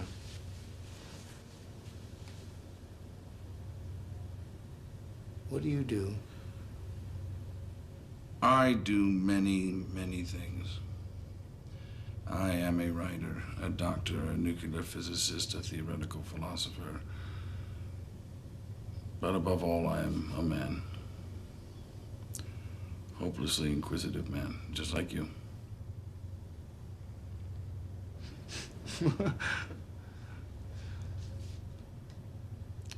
Well, I'm sorry if I got out of hand last night. It's cold and those. Don't apologize. You're a scoundrel. And as a scientist and a connoisseur, I have no idea the contents of this remarkable potion. What's in it? Secrets. We've seen Philip Seymour Hoffman do everything at this point. Just through the films of Paul Thomas Anderson, he's been like a lowlife. He's been a sweetheart. He's been a really fragile like homosexual, and he's been like a total scumbag villain. Like he's done all these things. Oh, and he's been a gambler. Right, exactly. We have not seen whatever this is. This is high status. Like he's got this affected voice. Like he's doing this really. He's like, going prestige. He's channeling prestigious. Classy. I don't want to say classist, because he reaches his hands out to everyone. He does, yeah. Because that's what a true master would do. You want as many followers. But he's more or less a cult leader, right? Well, so obviously we should probably dive into this is the plot of the movie now. The theme of we've talked the about movie so much. So it's there's this philosophical organization called The Cause, run by Philip Seymour Hoffman and his wife Amy Adams. It's very reminiscent of Scientology. It's very reminiscent of Scientology, to the point where this movie almost didn't get made. I almost think that might have had something to do with the Oscars. I think it had to do with Scientology. I believe that like there's a major Scientology influence in specifically. I think this script almost didn't get made. There was I can't remember what fucking company it was now. Universal, I think Universal backed out of making this movie because of its weird like Scientology. They didn't want to fuck with the Church of Scientology. You know what I mean? Sure. So at the last minute, Megan Ellison from Annapurna came in and like basically coughed up all the money for him to make this movie. So like, yeah, there's a weird element to Scientology, but this movie isn't directly saying like, you know, this is a historical drama about like the Church of Scientology and L. Ron Hubbard. Like, absolutely not. No, super duper not that at all. It's just like it has that weird sort of influence that you can't really describe. There's quite a bit of similarities. Yes. By my knowledge, on like how they operate. Right. Yeah. Weird. I don't really get down with cults. I know like all the girls are like, oh my God, serial killers, cults. Like I want to be in a cult, you know, but all the girls. Isn't that the thing? Like, no, it is. It's I am fascinated by cults. I think like they're fucking really crazy how you can just like make up bullshit and like with enough charisma you can just convince people it's real. Here's my thing. Would you be a follower or the one of would you have your own? Would you be the leader? I wouldn't. I would not associate myself with a cult in any way. I wouldn't start a cult and I wouldn't join a cult. Well, no, but if you had to choose one, do you think you would trend to? No, I would probably be a follower. I don't think I have the like raw energy that cult leaders like. To be a cult leader, you have to be on 10 at all times. You have to, at a certain point, you do have to convince yourself that the bullshit you're selling is real, because you can't at any point slip up. You have to be a true believer. You have to run all of these people's lives. You have to tell them their schedule. You have to do so much, and I just don't think I have that in me. Oh, and then the first time you get one to like, you know, do some weird stuff, you're like, wow, this is working. Whoa, I got a lot of power in my hands here. Yeah. I do this? Yeah. Oh yeah. Yeah. But that's sort of what I think I would be a leader. You think you could do it, huh? Well, not like for a long time. Like I would. Well, no, of course, how all cults end, you have to do a huge suicide pact, right? Right.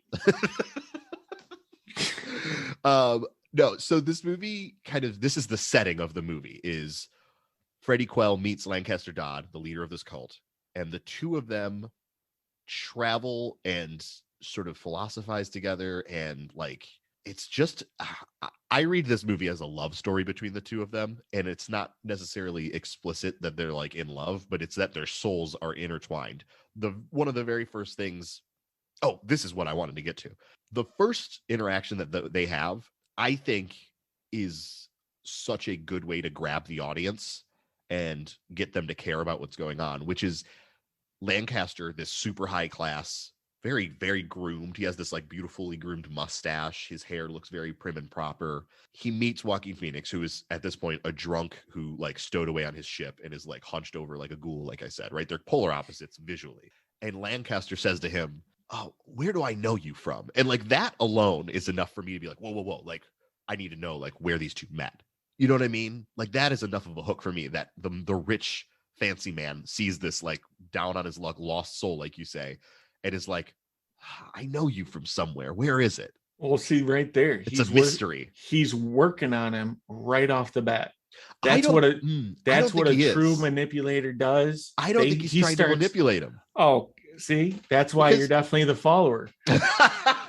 You're like, I see this guy's a pro. Oh yeah, no, 100%. I don't think he's trying to manipulate him, because I think Lancaster truly does believe the bullshit he's selling in this movie. I think there's a couple times where you see his faith in himself slip a little bit, but at the end of the movie, he is fully like bought into his own shit.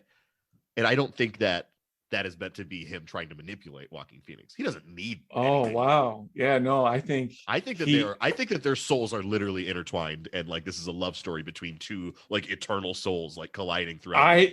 Okay, so the second time I watched it, I did get that vibe, a little bit of that vibe.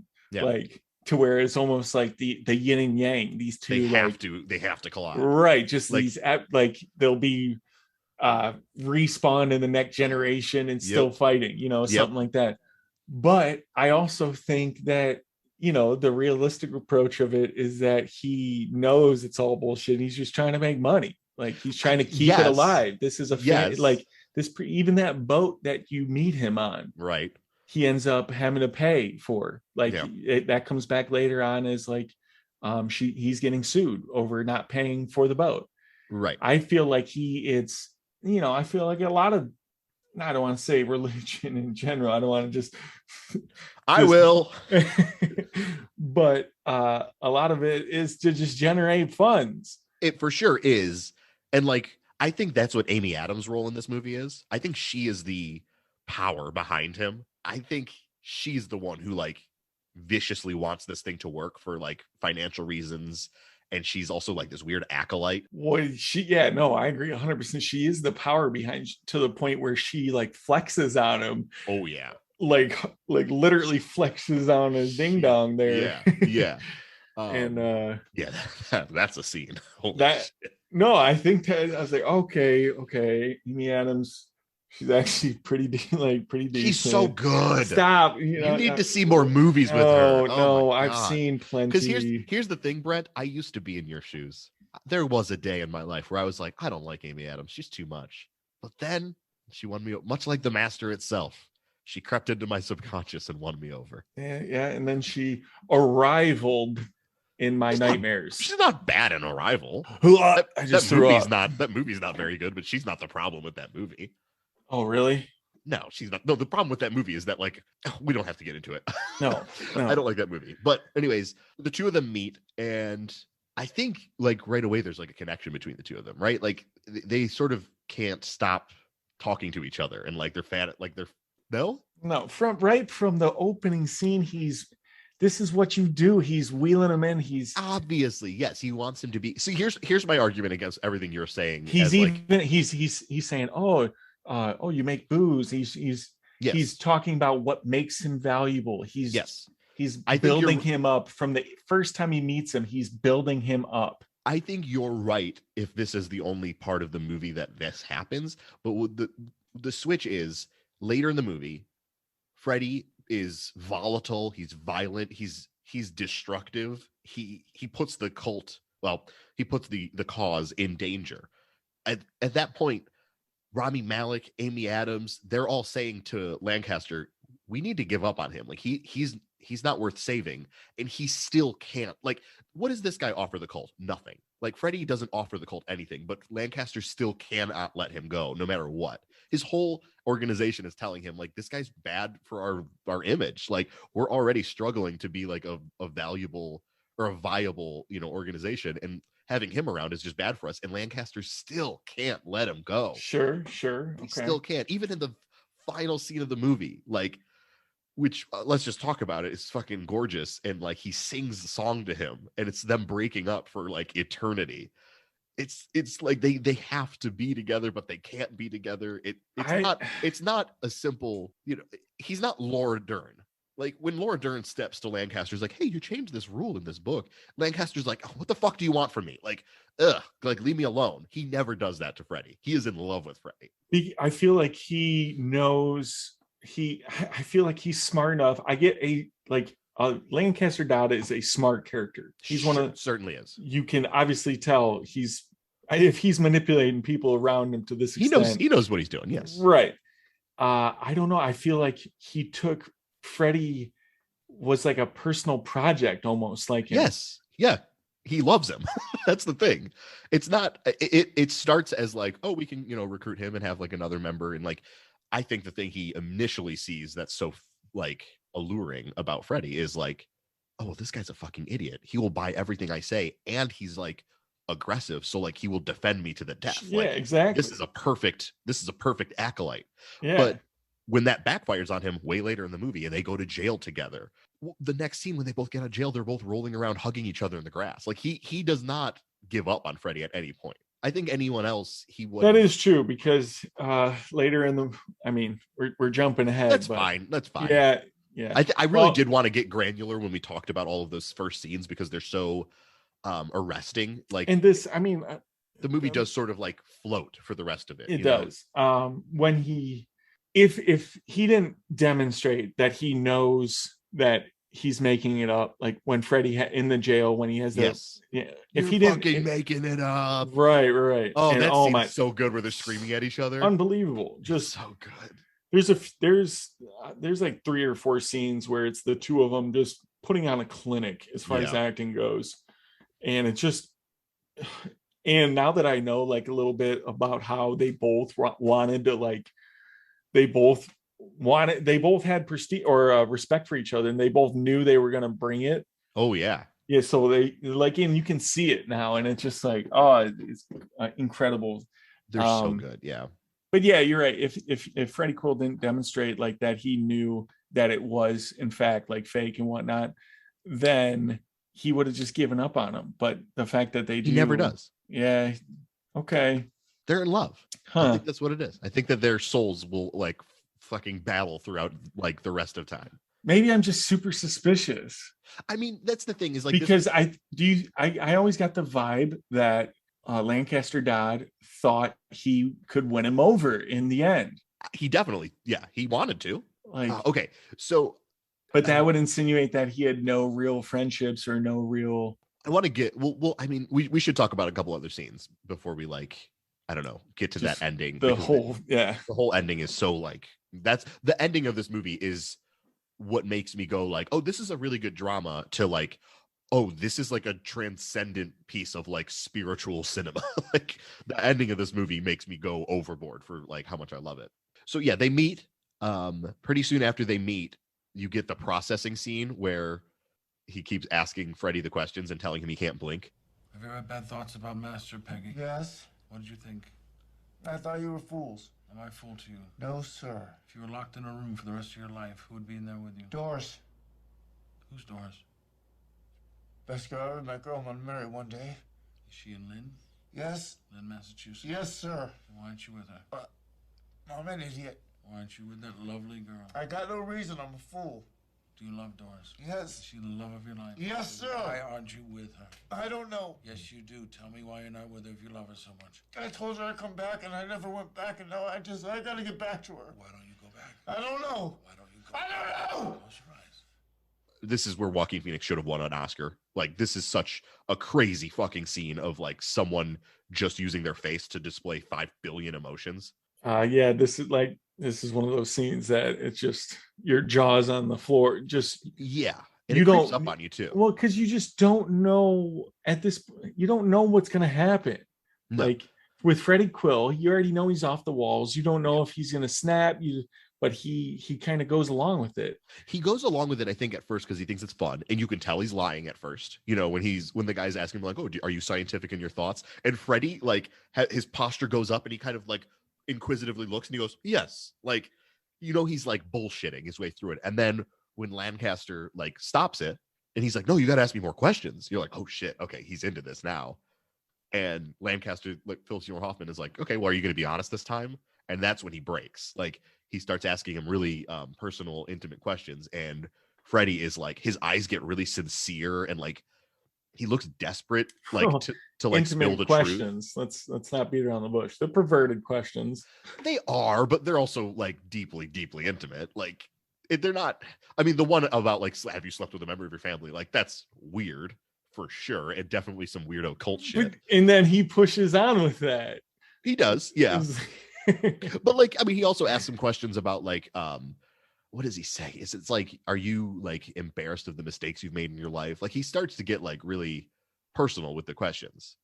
I mean, and like Joaquin just breaks, and like it's not over anything specific. He just wants to tell this guy the truth, I guess.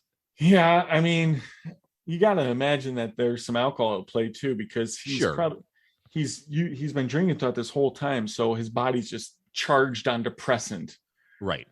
So that's also what generate the tears, I would imagine. But once he can't blink. I know, that's so crazy. What a good way to break someone down, just to be like, I want them to start over. Right. But by the end of it, his eyes are so dried out that. So here's, I just want to plant this seed too as like part of my theory for whatever we'll get to in the end. I view this as their first date. This is the first time the two of them get to like talk and be intimate with each other. No, just go with me. Just go with me. This is their first date, right? They get to talk. They start to get to know each other. One of them gets maybe a little bit too emotional and like breaks down, but this is their first date. We don't get to. It's more of a interrogation / torture. Yes, it's not literally a date. I'm just saying. I'm just saying in the grand scheme. We're not learning anything about Lancaster Dodd's. No, we're definitely not. Hobbies. We certainly don't. And except for that he likes to like ride a motorcycle into the horizon or whatever. Oh yeah, no. But that's later on even, but no, I'm just saying like in the grand theory of like if they're in love, this is their first interaction. Jesus. You got any more of that? Whatever it is you're smoking. Oh. Because no. I'm not saying it's a healthy fucking relationship. If anything, the master uses his intelligence to create superiority. Okay, but what do we find out at the end of the movie? Is that Joaquin has figured out a way to exist without serving a master. He's immune, yeah. So I'm just saying this is their first date. So we all love that. We all agree with that. This is their first date. Oh, so I should say the master attempts to use his intelligence. Sure. Yeah. But this scene's just a fucking knockout between the two of them. I mean, Joaquin like definitely gets more to do in this scene, and the camera's on him way more. But they're both so fucking good in this scene, where they're just going back and forth and walking. Yeah, I have a kind of, because the camera is on Joaquin throughout the whole time, and he's just delivering this ridiculous performance. But you don't get that if he's not acting off of Philip Seymour Hoffman. Exactly. So as much as you like, he's is just as real in that moment, I feel, on the other side. Oh, yeah, for sure. Yeah. And it's mostly done in like one take. Oh, for sure. One of my favorite things about this scene, I always forget that this happens in this scene, but there's that scene where they're in this interaction. Philip Seymour Hoffman brings up this girl that he left behind. Yeah. Doris, right? And like he keeps drilling, like, why did you leave that sweet, sweet, beautiful girl behind? And I always forget that the scene just cuts to a flashback of him and Doris for like a long time, like her singing to him and like giving him a kiss on the cheek before he goes off to war, and then it goes right back like into the scene like seamlessly of them interacting again. I always forget that like it's sort of like a dream, like just like they just stitch that into the movie without pulling any attention to it. Yeah, there wasn't much to it. It was a nice little like I feel like the reason he did that is because he knows we're going to be with these characters the rest of the way, and he just wanted to vary up the locations maybe. I don't know what the reasoning behind a lot of the stuff in this movie is, but I think it pretty much all works. Well, you see Freddie Quill, his character's kind of like normal when he's with her. A little bit, yeah. He's not a complete fucking disaster like, human being, right? You don't see him. Do you see him even drink with her? Like, I don't. I feel like no, I don't think so. It's just he's the most peaceful he is throughout the entire movie before war, and with her. So yeah, I don't know if that's kind of like a little. Poke it. Obviously, people know that war. I don't know, but.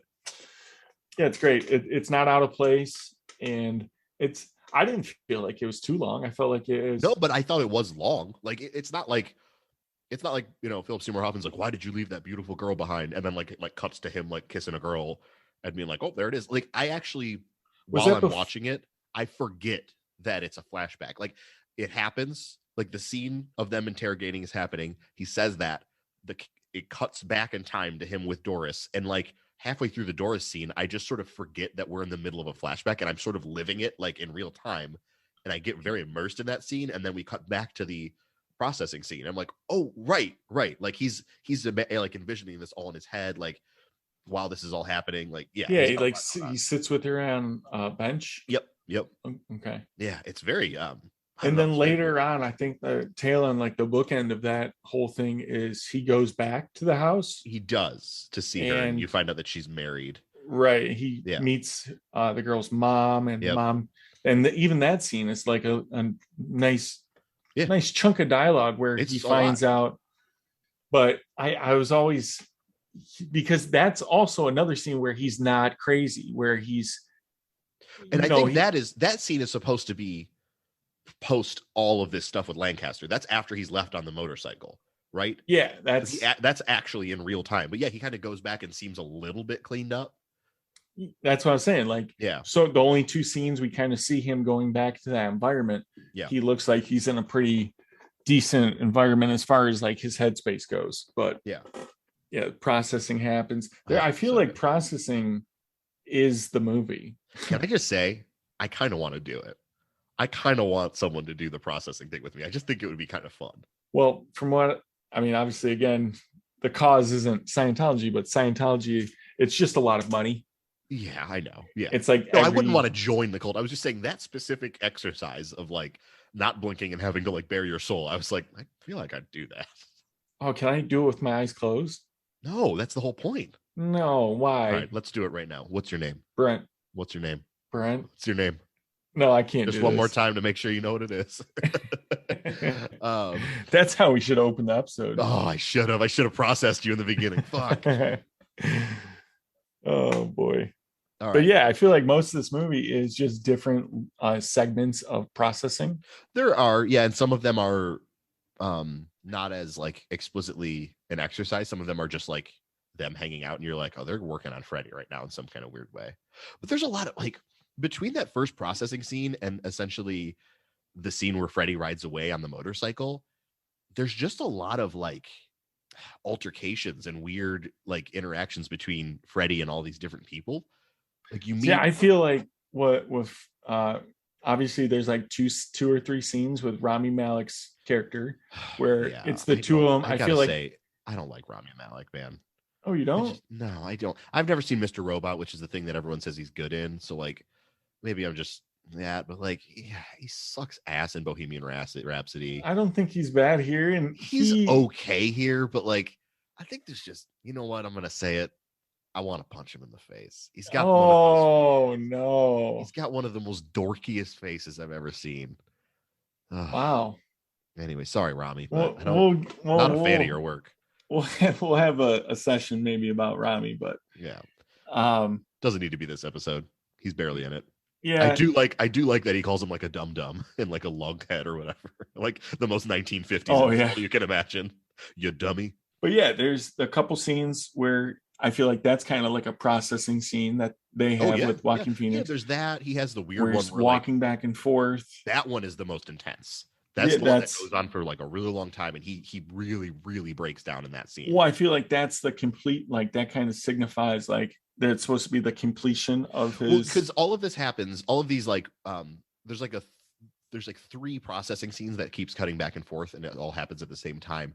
All of that happens because Lancaster says, I'm not giving up on him. Because at this point, like they've both gone to jail. There was that incredible scene of them screaming at each other in jail. Yeah. Freddy. Oh, we did skip over one of the greatest cinematic insults. Oh, ever. Here we go. And I already know what. They're having like a party. This is very early on, like after Freddy joins them. They're having a party, and you're gonna hit me with it. I will. There's some skeptic there who starts asking Lancaster in front of everyone like all of these questions. He starts kind of grilling him like, okay, if you really think you can go back in time through the mind, like there's no like evidence, and like Lancaster is sort of half-ass defending himself. And then Lancaster gets more and more angry. And finally he stands up and he's getting more angry. And then he says, if you already know the answers to your questions, why ask? Pig fuck. He calls him pig fuck. It's one of the greatest insults of all time. It comes out of nowhere. You use that now. Pig fuck? I don't call people pig fuck. That's one of the nicknames you use to call people. I feel like that's I just feel like that's one of the next thing you say to your boss when you quit. Yeah. I'll see you later, pig fuck. I never dug too deep into this. I read an interview. It might have been like one of those oral history things where people just like do a crazy history of like the master. But I read this interview where someone was talking about how that scene took a really long time for them to film, and pig fuck was not in the script. Like it was just supposed to be like this scene of them going back and forth at each other. And PTA was like, I'm not getting what I want out of this scene. Like it's just not working.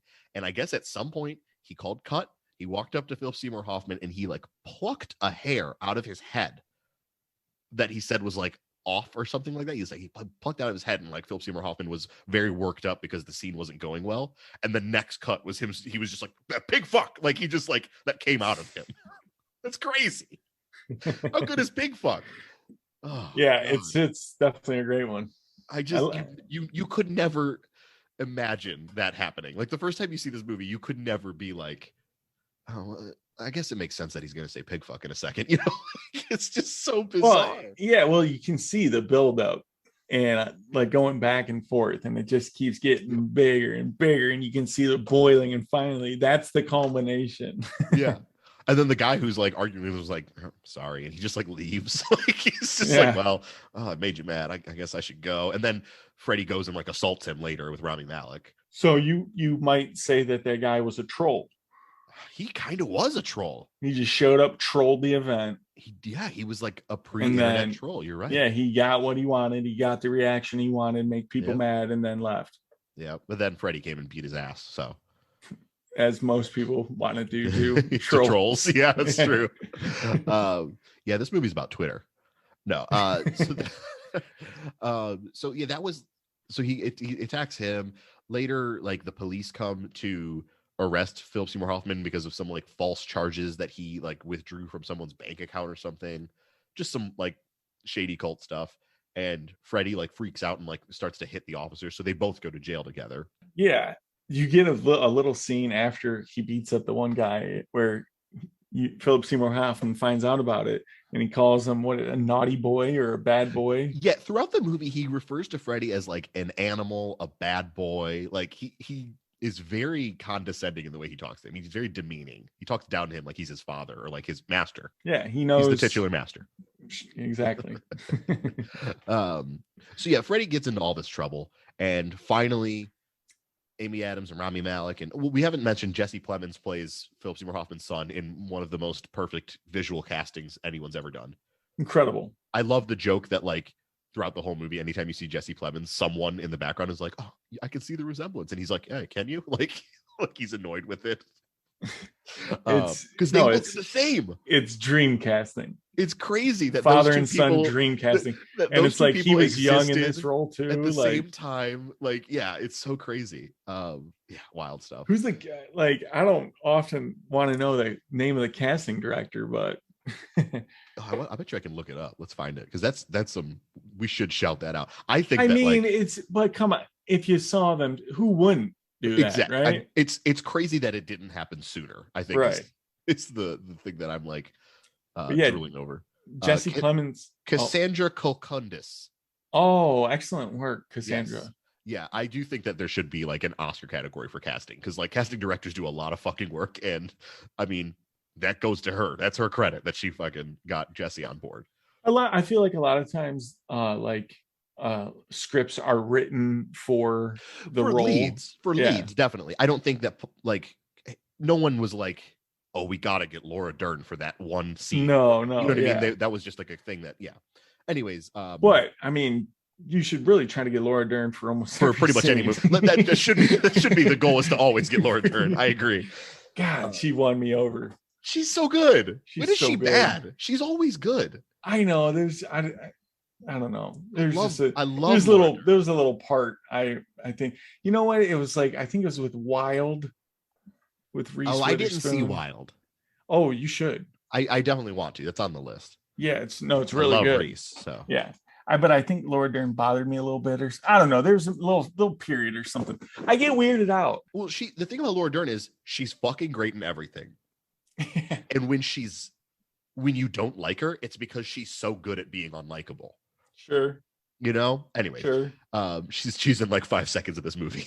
I would give her an Oscar. She's in 2 great scenes basically as like a believer in the first part, but she's not a believer anymore. Can't be it by the end of the movie. Kind of falls out. Yeah. Anyway, so the prison scene happens. It's a masterpiece, and then they all confront Lancaster. The family confronts him and says, like, we got to give up on Freddie. We already talked about this. And Freddie's like, Lancaster's like, we're not giving up on Freddie. So that's when the processing gets kicked into overdrive. That's when Amy Adams starts reading him porn and telling him to like change her eyeball color. And he has to touch the walls and say what he feels. And there's that weird thing with him and Rami Malek having to like insult each other without like blinking or whatever. It's just a lot of crazy brainwashy mindfuck stuff. Yeah, it just doesn't work on him. It doesn't work at all, but it does result in great acting. Yes. It works great. I mean, another great line in this movie is where like he's doing the processing with Rami Malek and he's like, I want to fart in your face. He just says the most childish shit. Yeah, you can just he's kidded about pretty much the whole thing. Yeah. So they go finally to do this retreat in Phoenix where he's going to release his new book. And there's a big buildup. It's long time coming. Like he's got a nice second book, The Silver Sable. He's got a nice little cult established now. It's like a little conference hall rented out. Yep. It looked nice. Look good. So they do the conference. He releases the book. The publisher of the book like talks shit about it in front of Freddie, and Freddie like smacks him around out in the street. And Laura Dern like questions Lancaster. You can feel like maybe the faith in the cult is starting to erode a little bit. And right off the bat, when he walks out on that stage in that little conference, and he starts like going off, and you're like, it's this big thing, high expectations. And we haven't mentioned that Philip Seymour Hoffman is really charismatic in this movie. Like when he's doing speeches and stuff, he's very funny and like he like connects with his audience a lot and like is able to make little fun jokes. Like when he's talking about the dragon, he's like, "Sit, dragon, sit. I've got him on a leash now. Take him for a walk." Like he's very fun. Anyways, I just wanted we didn't really definitely talk about I could see how he would have followers. I wouldn't follow him because I wouldn't heartbeat. Are you kidding me? I wouldn't. No, no, that's wonky stuff. But yeah, so like there's kind of this buildup, and he's about to go, and he starts reading a little bit, and it's so anticlimactic. It really is. I forget who they put the camera on because, like I said, it's been 3 weeks, but you kind of see, I don't know, what is it, Phoenix there, where he kind of just like, I don't know, he starts to look a little bored. Yeah. Yeah. And that's when and I feel like maybe even he was along for this ride up to this second book to see what all this. And the second book came out flat. We also didn't mention that Jesse Plemons, who plays his son, is not a believer. Like he talks to Phoenix and is like, he's just making all this shit up as he goes. So he sort of plants the seed of doubt in Phoenix there. Well, that's the curse of being smart. Philip Seymour Hoffman Lancaster Dodd had smart kids. Exactly. Who are like, this guy's fucking talking out of his ass. Right. So the next big scene is him riding away on the motorcycle. Because they do this weird game where they go out into like the middle of nowhere and ride a motorcycle into the horizon. And when they give the motorcycle to Freddie, he just leaves. Yeah, was this supposed to be like... And it's not... Like, the thing is, him leaving the cult isn't a reaction to any major event. It's not like they get into a final fight and he's like, I never want to see you again, and he leaves. He just sort of loses interest and maybe doesn't... I mean, he doesn't have a master. He has no one to serve, so he leaves and goes, and he's off on his own again. Yeah, I think bored is the perfect word. Like, on to the next one. Like, and he goes back to see if Doris is there, and she's gone on and married someone else. And he's trying to he's lost again. He sort of like starts he gave a good amount of effort to try to work the system. I feel A for effort, but it didn't work for him, and he took off again. But once again, as just jaw on the floor with this gorgeous shot in the desert. It's so good. Yeah. So the game, they were just supposed to like drive as fast as they could at a certain point. Yeah. And then you could, they said he's going too fast. Yep. Because I would imagine the others were going like probably 50, 55. No, 60. he just guns it. Soft 90. Easy. Just cooking it through the desert. This shot is so important, like impressive, where like there's no CGI or any like weird special effect that they have to use. Like they just have an incredible shot of Phoenix on a motorcycle going so fucking fast, and like whatever rig they had the camera on was also going super fucking fast, and everything's still in focus and clear, and you can just see the speed at which they're going. It's crazy. It's a good shot. It was Phoenix going into the Phoenix desert. Oh, okay, nice. No, I don't know. To be reborn. Just stunning. And I love that like you the camera's on Lancaster Dodd's face as he's getting further and further away, and he says he's going too fast. Yeah. And then you see him get mad when he shouts, Freddy! Freddy! Yeah. Oh, great. He can't hear him. He can't hear him. No, not a chance. No. Yeah, and then you start to get like some shots of Phoenix like meandering around, and then I want to tie up my first date theory. Okay. So he's sitting at a movie theater and he has a dream that Lancaster calls him on a payphone at the movie theater, and like the movie theater usher gives him the payphone, and Lancaster tells him that they're in London now, and he's like, how did you find me? And like he's like, oh, I finally had a dream of, I know where we met, you have to come to London. And like it's very mysterious and like magical, this scene, which I love. Yeah, there's like a little like glow or like glimmer around it. And also just like the context, like the scene is very it's a dream, but it is very dreamlike. Like not a lot of, I don't know how to put it. It's just, wait, is it confirmed that it's a dream? Well, yeah, because he says when he gets to Lancaster, he's like, you called me in my dream.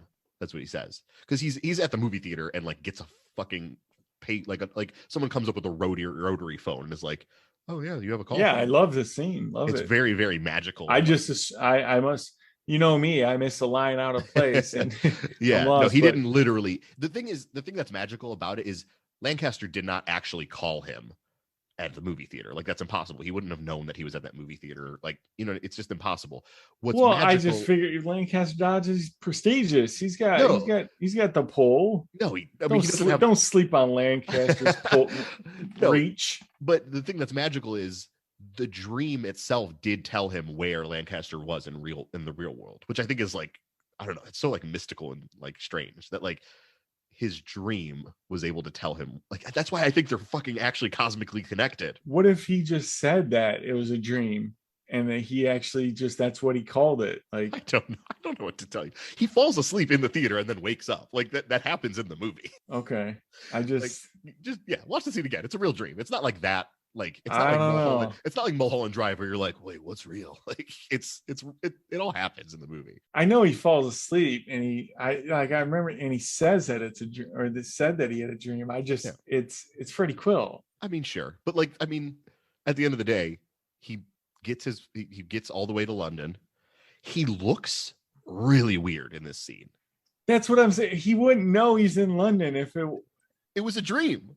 That's what's magical. You have to give it up for the magical reality of this world. This beautiful fantasy of the master. You know what? Tune in next week. We're gonna have to circle back on this. We're gonna do another master episode. No. I'm gonna do a little digging on this because I'm not so convinced that it's a dream. Watch the scene starting at him in the movie theater all the way up until he gets to Lancaster. It's a dream. He just knows. The whole point of this movie is that they are forever going to be connected. I don't know. Oh my God. You are having a really hard time with the weird, like, non-reality of Paul Thomas Anderson movies. Because you didn't like the singing scene from Magnolia. No, oh God. Don't bring up the freaking singing. The best scene in Magnolia. God, it shaved a whole point off its rating. Oh my God, you're an idiot. I hate you. We're canceling the podcast. Everyone's synchronized singing. Beautiful. Might as well give it a dance number. Why isn't anyone dancing too?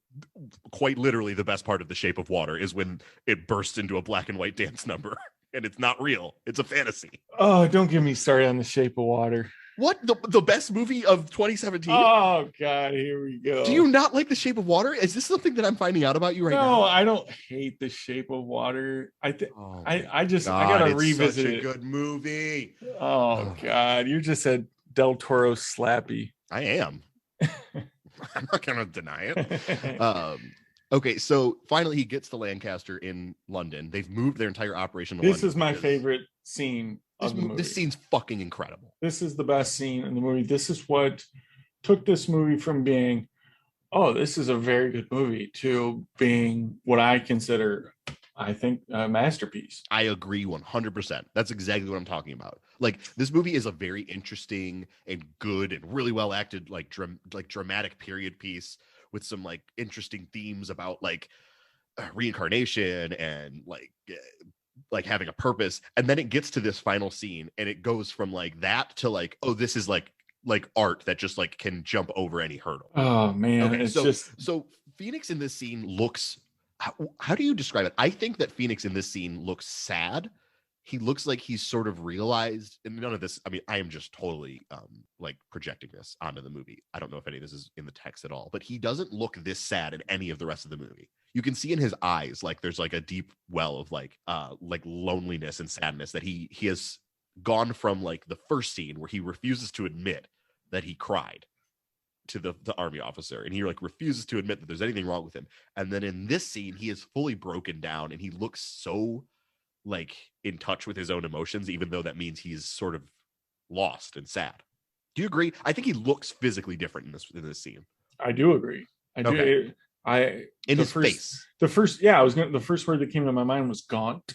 Yes. He's gaunt for the rest of the movie, but there's something in his like eyes that is like hollowed out in this scene. Yeah, and it's really bizarre. I don't know if that's like, oh man, I mean, we could speculate all day on what that means, but I know you kind of got a feeling like he was drained. Like, yes, I agree. And Amy Adams gets to have like her last digs at Joaquin Phoenix. She kind of talks shit about him and is like, oh, you're a lost cause. Like, we don't need you for the, whatever. And she storms out of the room. But then there's this lovely breakup scene between the two of them. Well, because it's crazy that we just talked about like how we thought that Joaquin Phoenix's appearance made him like seem and feel drained and whatnot, because on the other end you have Philip Seymour Hoffman, and I get this, he's exasperated, he's exhausted, he also is just at the end of his rope, and he's just like, it's mirrored kind of similar. It really is.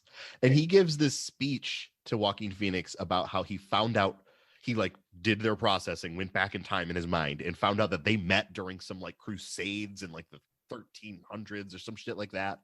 And they were like seamen together or something like that.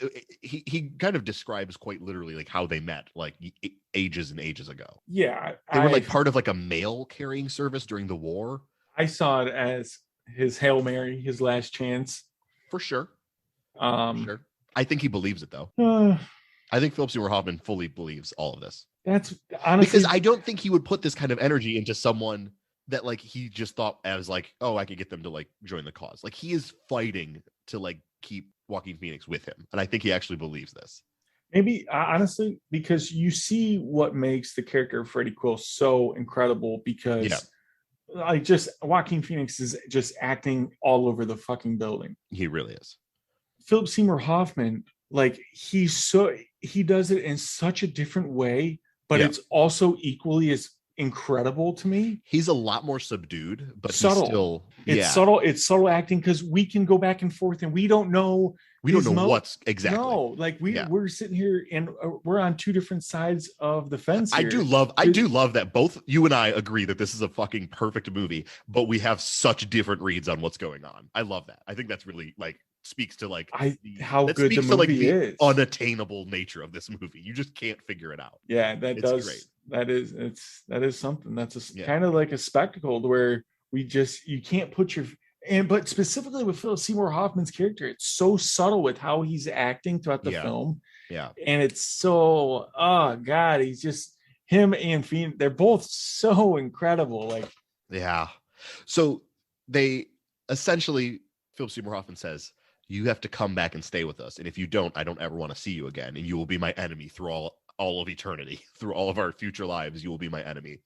And Phoenix is just like, maybe in the next life. I love that he just kind of gets that last little ding in where he says, maybe in the next life. And Philip Seymour Hoffman sings, I want to get you on a slow boat to China. And Joaquin Phoenix cries. And then, like, that's the last time they see each other. And it's devastating to me. Like, oh, I just, like, it's so, like I said, I will never solve the mystery of this movie. I will spend the rest of my life not understanding what this movie is. And it will always be like a beautiful puzzle I'll never solve. I love it. I love it so. To fully come full circle with my they had a first date, then this is their breakup thing, right? So just I mean, whatever, just like amuse me at this point. They have their first date. It's their processing scene. He keeps saying, like, don't blink, what's your name? And he keeps asking these questions. They finally break up. The end of the movie is not that scene. The end of the movie is him having sex with another woman. And he starts asking her the processing things, which I feel like is something you do in life. You have a long-term relationship with someone and you remember fondly like the fun things you did. And like, maybe you want to bring that into your next relationship and like take them on similar dates and like revisit those things that like you had a good time doing with someone else. I feel like that's totally in the text of the movie. Okay. Yeah, I get that. That's just a weird read I got. And then the actual final shot of the movie is him spooning the naked sand woman again. Oh, because full circle, why not? Yes, of course. Yeah, and he's kind of like, just isn't he just like kind of looking out? It's obviously it's another gorgeous shot, but he's kind of just like looking out on the water or whatnot. Yep. And that's Freddie Quill. Yep. And the last line of the movie is it fell out, put it back in or whatever. Because he's having sex with that woman. Oh, that was it? The actual final line is him like having sex with that woman and like they start doing the processing thing. And then he says like, oh, put it back in, it fell out. That's the last line of dialogue in the whole movie. Oh, here I wrote what do you got? Incredible dialogue right there. Hey, it's true. Like that's actually one of my notes. Yeah, it's good dialogue. Yeah. Okay, so I've got a mini game and then the actual game that we're gonna play. Well, I guess you want to rate the movie first. Let's rate this movie. Let's. Yeah. You got any final thoughts on this one? Put a bow on it. I will be interested at the end of our Paul Thomas Anderson run to see the rankings because me too.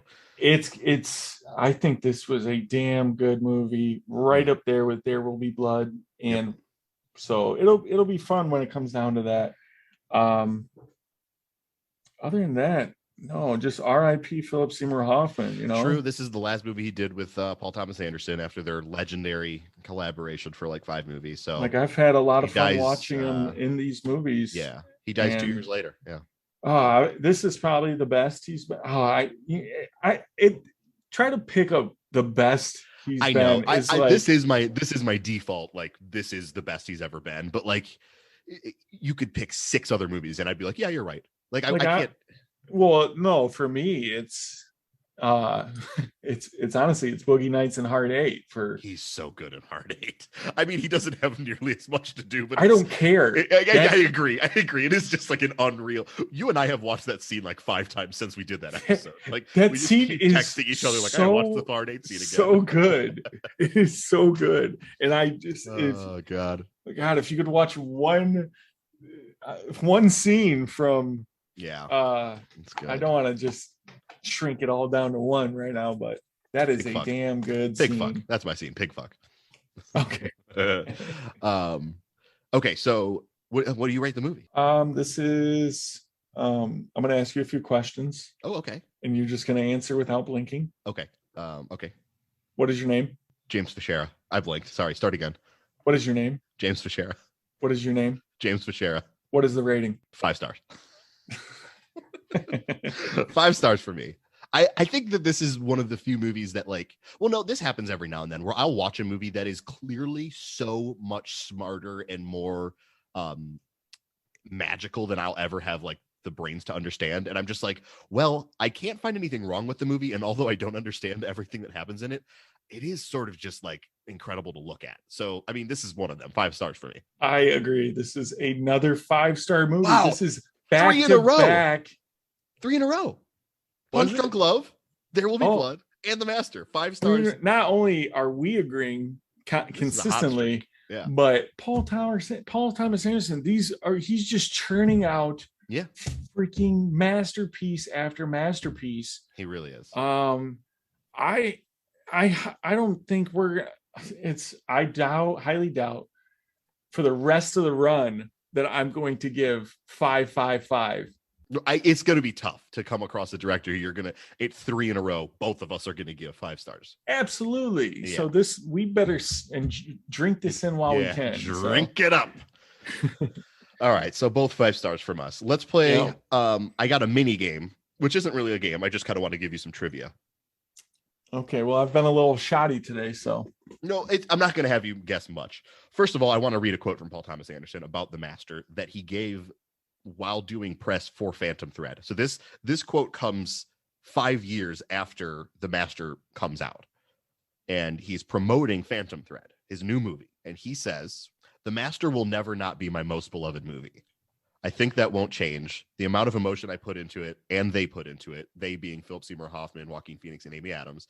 I'm not sure it's entirely successful, but that's fine with me. It feels right. It feels unique to me. I really hope it will be something special people can revisit and enjoy in a way that equals my pride in it. And pride can be a dangerous thing, and I'm not being very quiet about my pride in it saying all this, but I just feel really proud of it. And of course, there's a particular sentimentality attached to it for a number of personal reasons. It's all wrapped up." So he, in doing press for a movie that he's about to release, goes back and says, "The movie I'm about to release is not my best movie. The Master is." And he even says in there, what? Not best, favorite. Most beloved, yes. He says it's his most beloved movie. Yeah, I'd put that. You know me with the 2 firm groups. Sure, but I'm just like, this is an artist talking about his own art. And like, usually most people, when they're putting out into the world, you're going to say, "Oh, this new project is the best thing I've ever done." And I think it's fascinating that he's like not that kind of person at all. He has no interest in like the promotion of his movies. You know, he's not trying to say like, "Oh, this is my favorite movie." He's saying like, "No, I made a movie and it might not have been totally successful. I don't know if it worked in all the right ways, but like, I will never do anything better than that." Like, I love that. It's very interesting. He'll never do anything that he loves more than that. Right, exactly. Who knows? Okay, I just wanted to run these really quick down. Joaquin Phoenix is nominated for Best Actor that year. Do you know who wins? It's actually a pretty good win. Like, this one I'm not super mad about. Who is it? Daniel Day-Lewis for Lincoln. Oh, yeah, he's amazing in Lincoln. Yeah, he's really fucking good. He is Lincoln. Yeah, he's super good. Okay, Philip Seymour Hoffman gets nominated for The Master for Best Actor in a Supporting Role. Now, this is a super, super weird year where all of the other actors, literally all 5 actors who got nominated, have already won an Oscar. So whoever won an Oscar this year would have won like a 2nd or 3rd Oscar. So Philip Seymour Hoffman gets nominated. He doesn't win. Do you know who wins that year? If you give me the names, I'll pick the winner. Okay. The names are Tommy Lee Jones for Lincoln. No. Robert De Niro for Silver Linings Playbook. No. Christoph Waltz for Django Unchained. No. Wrong. That's the one. He won for that? Yeah. After 2 years after winning Best Supporting Actor for Inglourious Bastards, he just wins again for basically playing the exact same role. Yeah, no, he should have won for Inglourious. He did win. He did win for Inglourious. Well, that's what I'm saying. That he should have won for that. Yeah, that's a good job, Academy. The other nominee is Alan Arkin for Argo, which, like, okay, I don't care about that. Whatever. Okay, Amy Adams, who famously still has not won an Oscar.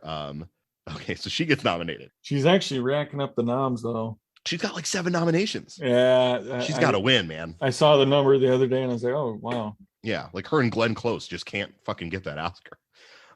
Okay, so here's the winner for actress in a supporting role this year. I'm happy she won this because I want her to have an Oscar, but it's just like not like this. It's Anne Hathaway for Les Mis. Oh, so she wins. Sally Field gets nominated for Lincoln. Helen Hunt gets nominated for The Sessions, and Jackie Weaver gets nominated for Sylvan Linings Playbook. So like, wait, why did Why'd you say not like this? Was that from the Matrix? The Matrix, yeah. It's fucking Switch, not like this. That was spot on. I knew instantly. I was like, wait a minute. Yeah. So that's the three categories that the master lost. And I think the only one that I'm like kind of okay with is Daniel Day-Lewis winning for Lincoln. Yeah, wait, who won for Django over Amy Adams? Christoph Waltz beat Philip Seymour Hoffman. Yeah, Daniel Day-Lewis, I agree. Daniel Day-Lewis beat Joaquin Phoenix, which like okay. And then Anne Hathaway beat Amy Adams. Because of Les Mis. Yeah, she sang and like shaved her head and shit. Like, and she cried. Yeah. Anyway, so that's that. Let's play the actual game. So every week we end our episodes with me picking an actor from the movie and having Brent try to guess the actor's top 5 grossing movies. Yes. So we're gonna I am not very good. You're pretty good. We're gonna walk the walk today. We're doing Joaquin Phoenix. Oh, that's a little better, I feel. Yeah, I'm not gonna fucking like be like, super crazy with it this week. So you gotta guess his top 5 grossing movies. You ready?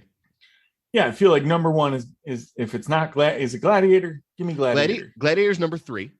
Oh wow, 2000 or wasn't it 2000? Yep, 2000. Yep. Yeah. That's okay. He's done a lot of it's been. Oh, maybe Signs. Signs number 2. Signs was a fucking huge hit. Yeah, I remember going to see it at the drive-in. Yeah, dude. Signs is a massive fucking hit. Yeah, and the parking lot was full. Number 1 though is his most recent movie. Of course, yeah, Joker. Yeah, made a fucking over $1 billion. So, yeah.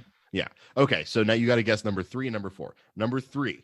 Wait, now let me go. Let me go back with M. Night, The Village. That's number 5. Okay. The Village, big hit. I know. M. Night makes the cheddar. He the cheddar ching. So you have 1 through. The only one you have to guess is number 4. Okay. It's another movie that he got nominated for an Oscar. It's a fucking good movie. We've talked about it on this episode. Yeah, I know it's. Oh no, that's not it. But I'll try it. We Own the Night with Wahlberg. No, that's down a little bit. I figured Wahlberg could help him bring in the money. No. Okay. He's the lead of this movie, Joaquin Phoenix. Not her. Nope. Okay.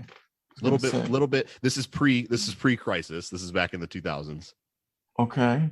It's a pretty big movie. Kind of a biopic. Oh yeah, Walk the Line. There you go. Walk the Walk. Go. Yeah, Walk the Line. Yep. Yeah, Walking the Walk. So yeah, I mean, you fucking blaze through those. Jesus. That's a great movie. I love Walk the Line. I know. I really do love it. Oh, it's just, I mean, it's so okay. So this is what he does. Like he made the character Freddie Quill. It's one of the most unique icon. Like to me, it is such a it's such a real character. I don't know, but then that's made up. It's not a real. It's fictional. No, right. But then he's he's able to create Johnny Cash. Like I know it's actually Johnny Cash. It's crazy. So he can flex his muscle with the fiction or the nonfiction. Yeah, he's incredible. Yeah. He's the best. He's one of the best actors living. Yep. He's a beast. All right. Last little segment. You got any upcoming movies that you're excited for? Yeah, I think you're not gonna be excited about it, but I watched the trailer. Oh boy. And I can't it won me over, and it's okay. But it's James Gunn's The Suicide Squad. Yeah, not looking forward to that one, but all right. Okay. It looks like so much fun. James Gunn's a great director. I hope we get a chance eventually to maybe I would do him. I wouldn't be opposed to him. I think he just annoys me a little bit. He's just kind of one of those guys where I'm like the trailer for that movie is like from the beautifully twisted mind of I'm like, twisted? Like he's made like 5 superhero movies. He's not that fucking twisted. Like, fuck out of here, James Gunn. Call me. He's just there. He's trying to sell the theme of Suicide Squad. Yeah, he's all right. I mean, I like his Guardians movies. They're pretty good. I don't know. This one I'm just like super not interested in. Like based on just like it's like a soft sequel reboot to the shitty Suicide Squad movie, and then like that's exactly. Obviously, I'm going in there with quite a bit of Great, go in there with some low expectations. Exactly. Love it. Yeah.